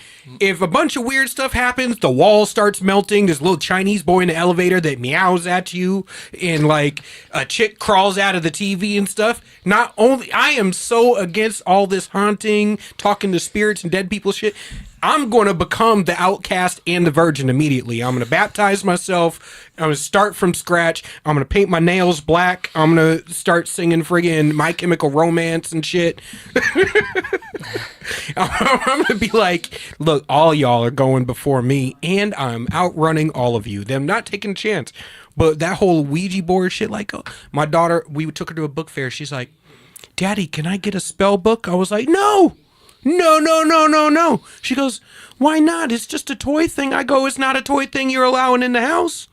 No. If you brought a voodoo doll in the house, that shit would be out of the house too. It's gone. Those are the only black people who do that crazy shit. And those black people, you notice they're crazy. They're like legit crazy. You walk past them on the street and you're like, you're nuts. Did you see the thing with Annabelle? You know Annabelle the movie? Oh, yeah. There was a gentleman who, I don't know if he brought it to his house or he was doing something with the Annabelle doll, but he actually ended up dying. There's an article about it recently. I don't know if the thing probably killed him. It probably like came alive and killed him. I'm not taking any chances. No chances with any of that creepy mysteriously stuff. Dead, and he was like, some of that stuff is pretty wacky, but. All right. So it looks like we got our guest again. This is Bill Walton, the Common Sense CEO, host of the Bill Walton Show, formerly served on action and landing teams for Donald Trump in 2016. The landing and action teams that he landed on were for federal and economic agencies, the Treasury, the IRS, Commerce, USTR, SEC, Social Security, FCC. Okay, that's not FEC, FCC. I got that wrong. And CEO of Allied Capital Corporation. Thank you for coming on the show, sir. I appreciate you being here. Oh, I'm glad to be here. We had a little trouble. I was on another station. Anyway, all those alphabet soup agencies you mentioned, nobody can remember them, and most of them should disappear. I agree. That's a story. Right. I didn't know too much about some of them, and when we wrote up the plans for them, I was stunned. Why are we doing this? We should get out of the business of this type of regulation. I got to completely very agree with eye-opening. Yeah. I got to completely agree with you. That's one of the most disconcerting and angering things that I've experienced as a conservative my entire life. Again, I've never been red pilled, so I've been over here my whole life, and I am wondering. Not once has the CIA, FBI, FCC, FCC, FEC, the Fed, or any other agency, the Department of Education, the Department of Agriculture, the Department of Energy, the EPA, none of it has ever been effective or accomplished a damn thing. They're universally populated by leftists, and yet for some reason Republicans think that we can put a new guy in charge and all of a sudden all the rot of this cancer that exists in our government is just going to disappear overnight. It's just going to be gone because we put a new face on it. Well, the problem, of course, you put your finger on the problem. I mean, the political appointees come and go in all these agencies, and if Trump gets 4,000 appointments, well, I don't know how many people work in the government. I've lost track, hundreds and hundreds of thousands, and so you put somebody in. I know that you take the case of Voice of America, that agency. My friend Michael Pack was appointed head of that, and out of an agency of like 3,000 or 4,000 people, there were 2 political appointees. And when he walked in trying to turn our media message around to something that really celebrated America as opposed to denigrated America, he was met with vast opposition from almost everybody in the building. And you multiply that times every agency, and that's basically what happens when you supposedly take over the government. You don't really take it over. They just let you sit in the big office and pretend you're in charge. Isn't that the problem with DC as a whole, though? Because that is what I've seen administration after administration. Doesn't matter who goes there. There is this air within the bureaucratic government, the bureaucratic state, the fourth state, whatever you want to call it, where they look at the congressman and they look at the political appointees and the president themselves as transient. They're there permanently. They will be there. They were there before you. They will be there after you. Their effect will be there long after because their proteges will take their place. So they can just wait you out. So, we have to play nice for 4 years, but after 4 years, you're gone. And then I see that transfer over into Congress, where Congress will also wait out the president and political appointees as well. And there's this festering cancer that exists in D.C. Well, that's the deep state. That's the swamp, the permanent bureaucracy. We've got all sorts of names for it, but that's essentially it. They're there. The political people come and go, and they're going to be there after the last batch is gone. But sometimes they hang on for the people that they support. For example, a lot of the people that Obama had in the administration, not just the career bureaucrats, but also appointees, hung on for Biden. And so truly people talk about Biden was Obama 3, and that's exactly what happened. And everybody was still there. And that's what Trump is and his team is coming into. Fortunately, you mentioned I worked in the last transition, 2016, 2017. Trump was vastly more prepared this time. I mean, he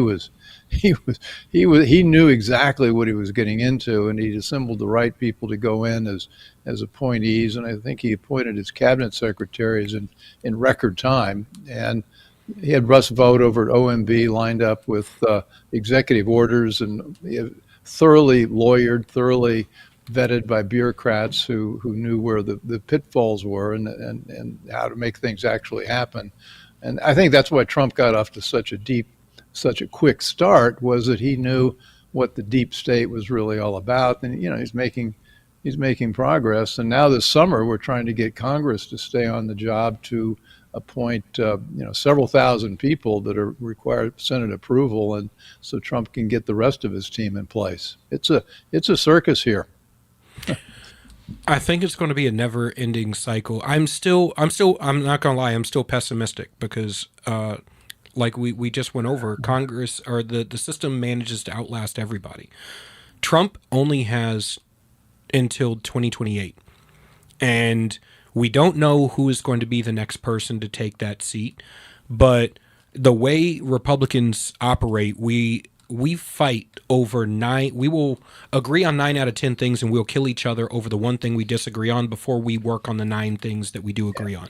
Whereas the Democrats do the exact opposite. Only up until right now are they finally starting to have the infighting to the same level or greater that the Republicans typically do.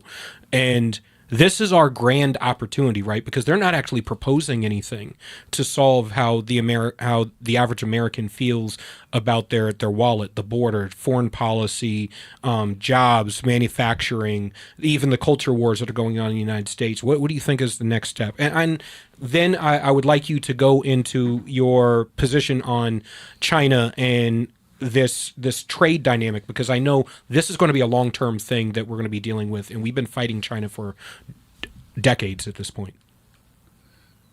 Well, there's a lot to dig into there. I guess I count myself as somewhat optimistic in that at least we know what we're doing, and we've got many more qualified people this time. The thing than we did last time, and the thing I like is that Joe Biden walked in and for day one said we've got a whole of government DEI agenda, and every agency is supposed to be implementing, for example, critical race theory. And the other piece that they put in place was climate change agenda. Everything is supposed to be aimed at developing green energy. And if you look at, this time around, I wrote the Treasury plan for Project 2025. And my Treasury chapter noted that the Treasury Department under Janet Yellen didn't have anything about a strong dollar, but it did have right at the top of the list bringing green energy agenda about and all the other things that are part of the left's world, and nothing about finance. That was true in every single agency. Now, what Trump has done, and he did it this week or last week with, for example, with his AI action plan, is the first thing he said is we're going to implement a technology that's going to improve things. We're going to use AI to do a lot of things to make government, actually reduce it, but then we'll also be making it work better. And he explicitly mentioned we're going to be taking the DEI agendas out of what's going on in technology in these agencies, and also the green energy piece. And if we're going to have this so-called AI revolution, it's going to need a lot of power. And he's got the right people in place at Energy, Commerce, and the EPA. So I think we'd be optimistic. But you're right. If we don't get him. Donald Trump is one of a kind, and you can just see it when he's over in Sweden right now. He's not in Sweden, but when he's in London talking with the prime minister there, who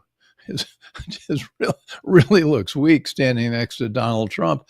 And the fact is, they all do. I mean, Donald commands a room when he walks in. He's a real leader, and whether we have somebody waiting in the wings that's going to come on and keep up the momentum, which I think he'll bring about, or the changes he'll bring about, we're going to have to wait and see.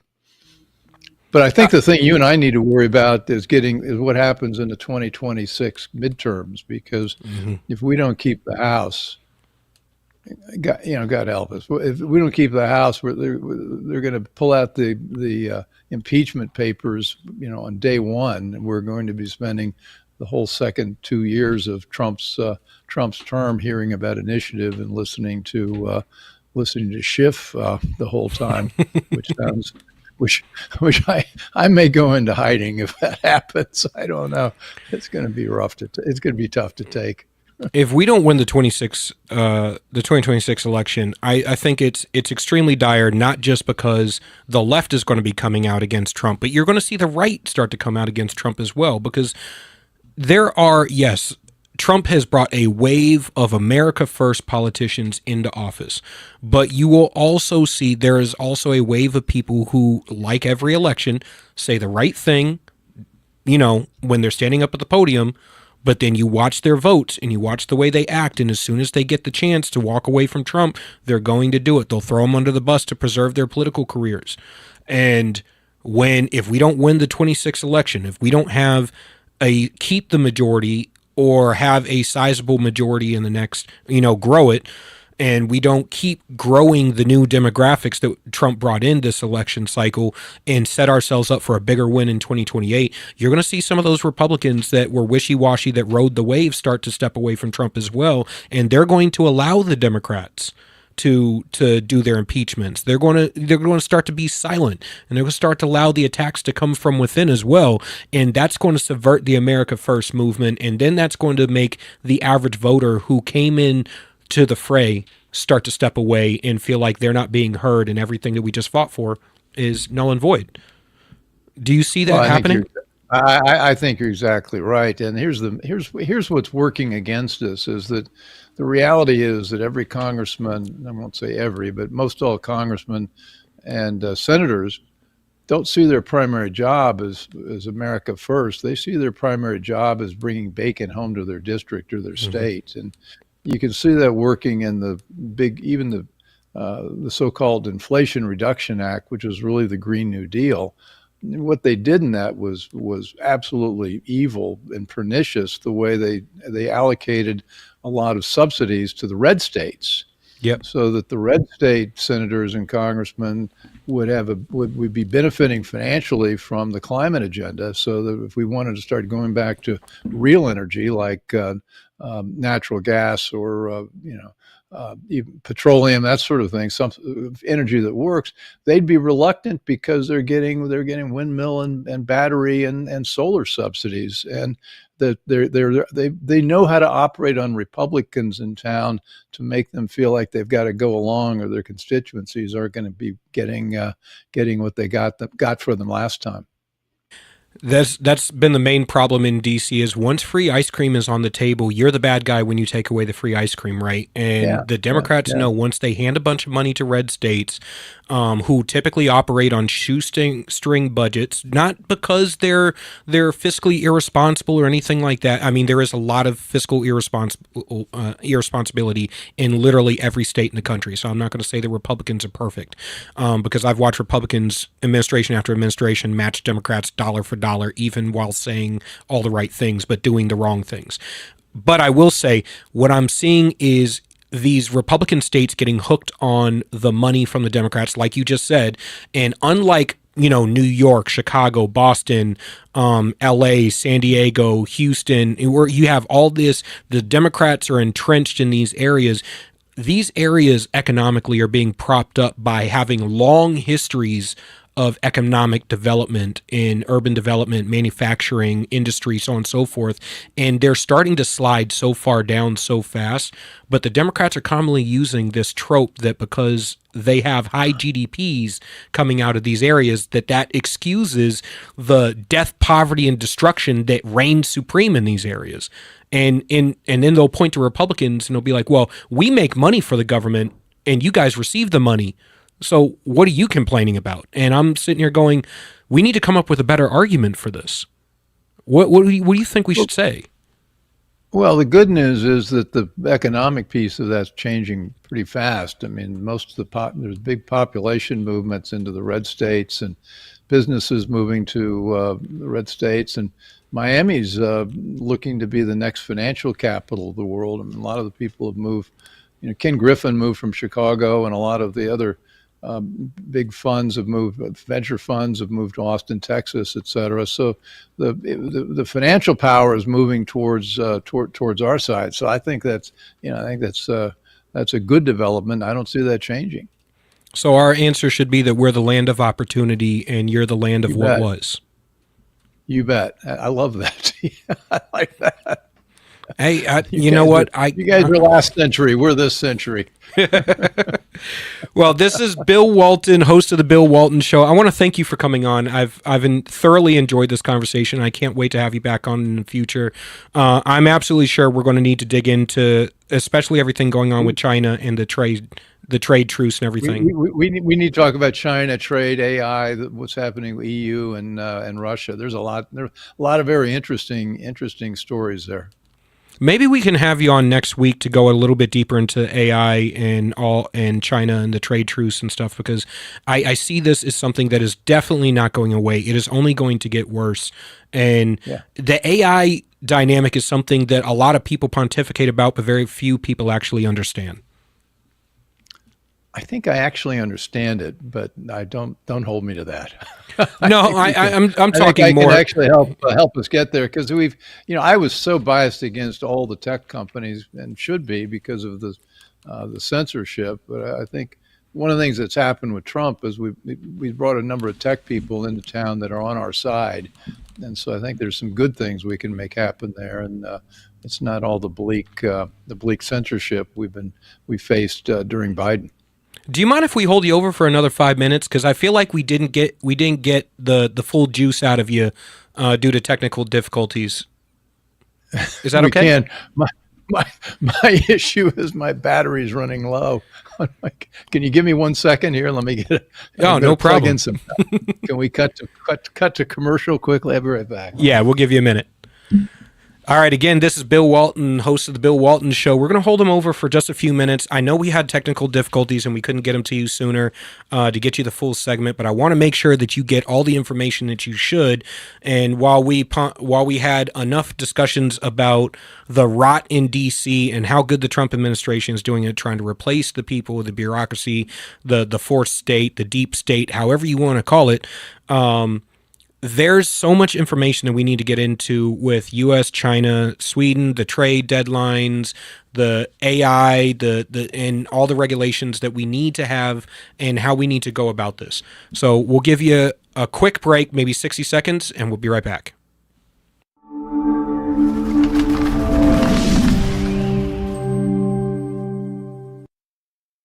New Hampshire Republican Governor Kelly Ayotte has been making a lot of noise about how she's funding education. The Republican budget she just signed provides more money for education than ever before. She even bragged the other day that New Hampshire is top 10 in the country when it comes to funding our children's education, as if giving money to school systems has anything to do with learning. If you look at the math, and if you got schooled in New Hampshire, the odds are good it's not your best subject. It's the exact opposite. The more money we throw at schools, the less kids learn. We're committed to wasting money on an experiment that failed, unless wasting money to drive parents to homeschool their kids was the goal. We prefer to pick on Democrats, lower hanging fruit and all that, but our rhetorical woodshed doesn't discriminate. If that sounds refreshing, you need to check us out. This is Steve McDonald for Granite Rock, and we'll keep shining the light on them for you.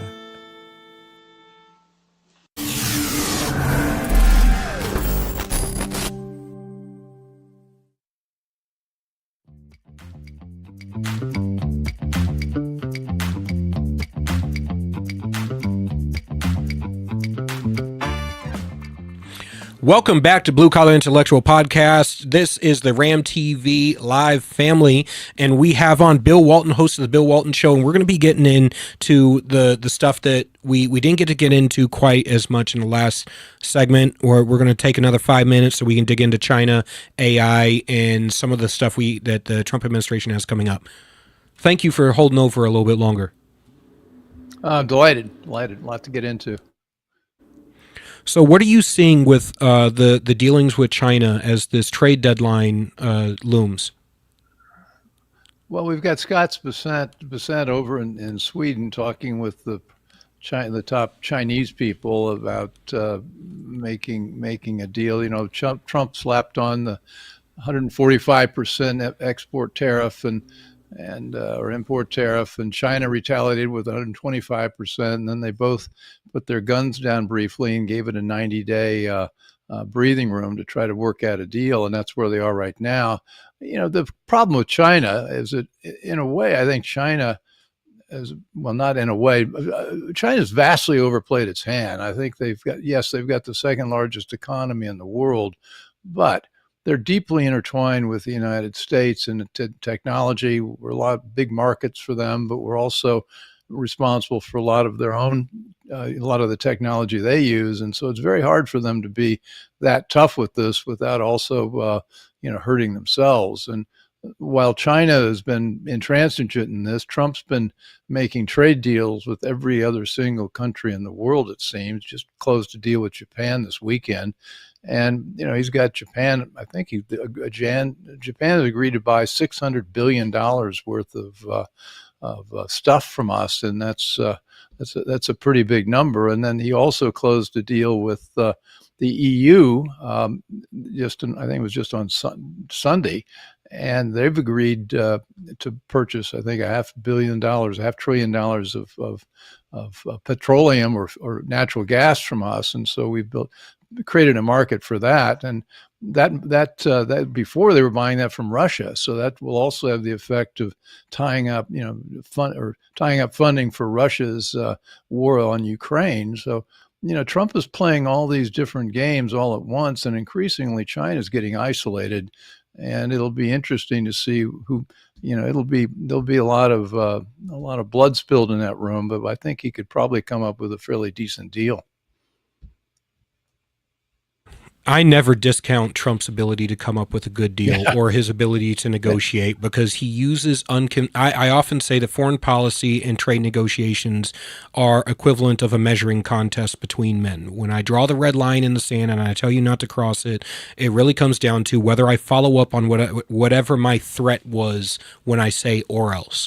And Trump has made it very clear in every aspect of his presidency, in his political career, that when he says or else, he absolutely means or else, and there will be consequences for what he says. So people are able to take him at face value, as opposed to what we see coming out of DC on a regular basis, where Biden would get up in front of the microphone and he would talk real big, and then he'd go into a meeting purring like a pussycat. And whereas Trump, when he'll talk nice about the people he's about to go into a negotiation with, to the degree that they talk nice about him, and then they'll go into the negotiation in some sort of good faith manner. He'll be tough behind closed doors, and then he'll come out and he'll be like, yeah, we had a great conversation. We talked about this. We talked about that. We even talked about our grandkids and stuff, and we were jovial, and we came to a good deal that I think will benefit all sides. And I think that's a mark of a good businessman. Well, we've got some things that are non-economic. I mean, the fentanyl crisis is real. Yes. And China's behind that. They're driving that 100% and using middlemen in Central America, but it's a China operation. And then we've also got the issue of forced organ harvesting of the Uyghurs, and that's also real. And probably a third of our textile goods come from that region. And so we ought to care about that. And so they're non-economic things. I think Trump is focused on that, and there's a lot of things we can re-engineer that he has on the table. And President Xi of China has been pushing this very hard to go back to the let me try the big word, the days of Mao, and the Cultural Revolution. He's hardcore. And he's killed a lot of the economic spirit in China, so their economy is in tough shape. And so I think Trump, as he puts it, has a number of cards to play. I think another thing that Trump is working on to one degree or another, and I've seen him make multiple moves in this direction. And I am a huge fan of the American auto industry and raw Americana. I wrote an article a couple months back explaining how our doubling down on EPA requirements and green energy, forcing the auto industry, the American auto industry, to go green. Domestically, we have everything we need to manufacture gas-powered engines, which is why we're able to manufacture gas-powered engines as cheap as we do. Whereas domestically, China has the ability to manufacture everything they need for an electric car at cut rate prices because they have all of it domestically. When we subvert our own gas-powered engines and manufacturing here in the United States, we actually gave an avenue for China to get inroads into the United States and further subvert through their investment in ESG scores in all of these companies. And you're watching all of the American auto industry being bought up by foreign companies. And as we cut the EPA regulations and we cut all these green energy initiatives and requirements and stuff, now you can start seeing the American auto industry start to rebuild and get back to the beauty that it was before, where we made cars that the rest of the world would crawl over broken glass to get a piece of. Well, we talked about the deep state and K Street lobbying. I mean, what people don't see or hear much about is China is one of the big lobbyists in the Inflation Reduction Act, trying to get us to mandate EVs and mandate all these things that China happens to make. And so they're going to get us to shut down what we can do very well in order to buy what only they can do. And we've seen this playbook before. They'll start out with a cheap price and they'll drive all the foreign manufacturers out of business, and then they'll raise prices, and all of a sudden they control the market as a monopolist. We know that playbook. We know what they're doing, and so we can stop it. I think we've got some smart guys. I know in the cabinet positions and other positions in government who understand this, and we're not going to let it happen.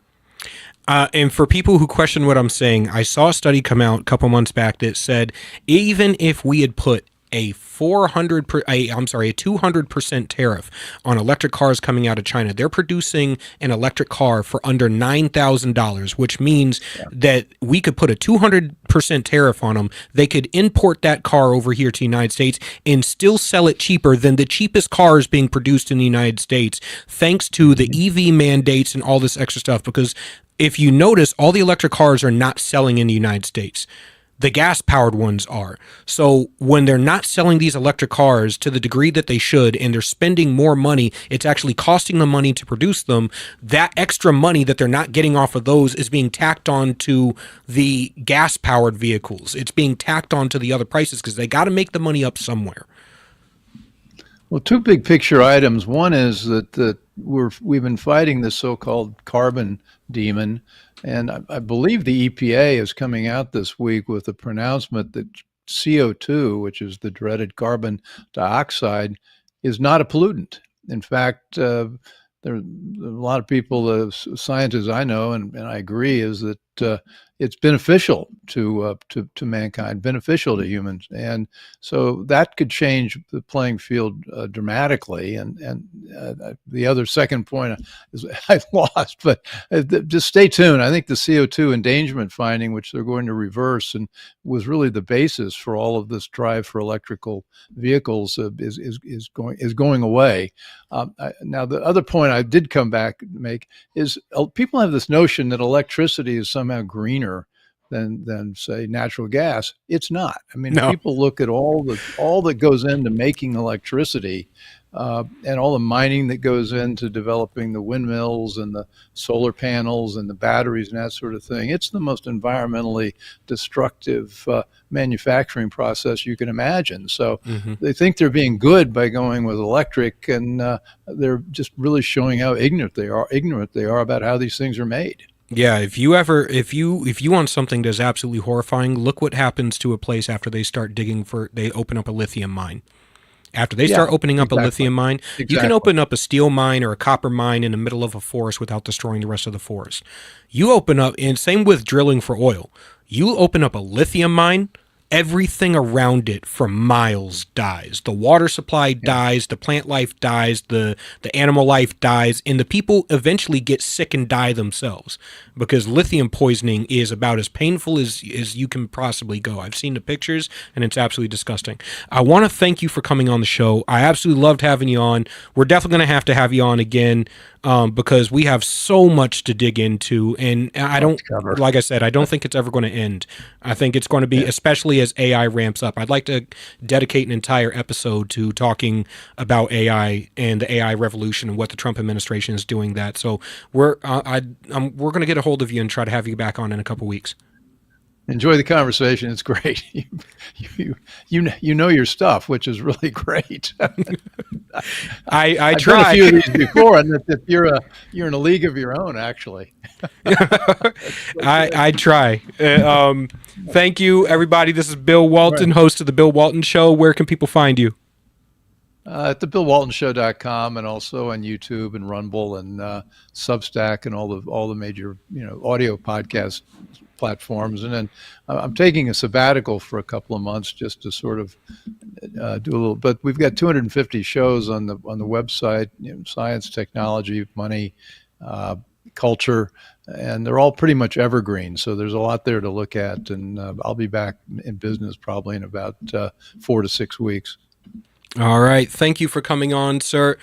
Great. Everybody, this is your episode of the Blue Collar Intellectual Podcast. I think we had a great show today. What do you guys think, Mike, Andy? Most definitely. Oh, yeah. Like a lot of information, right? A lot of stuff, yeah. I think we covered a lot of bases. We got some funny parts. We had some lively parts. We had some very informational parts. Make sure you tune in next week because we're going to bring it to you again. More local grassroots activism. We're going to get into more stuff happening in the federal government, more stuff happening locally. This is your destination for entertainment in news, blue collar intellectual podcast, RAMTV Live. Tune in next week. Up next is Granite State Live, then Shadow Band. See you next week.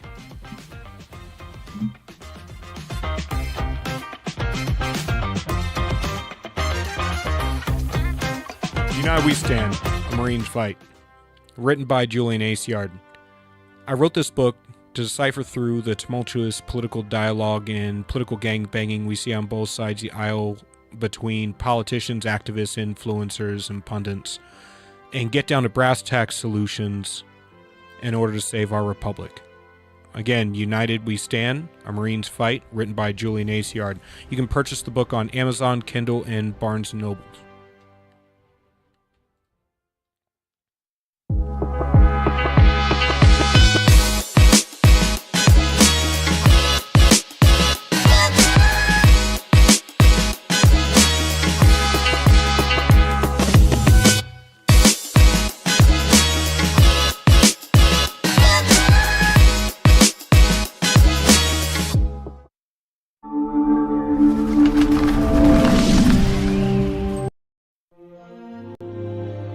We're about news, commentary, conversations, truth, liberty, and God.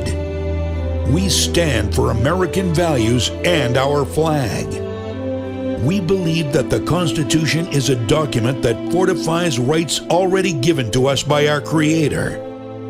We will not apologize for our love of God and country, ever. We are Right America Media.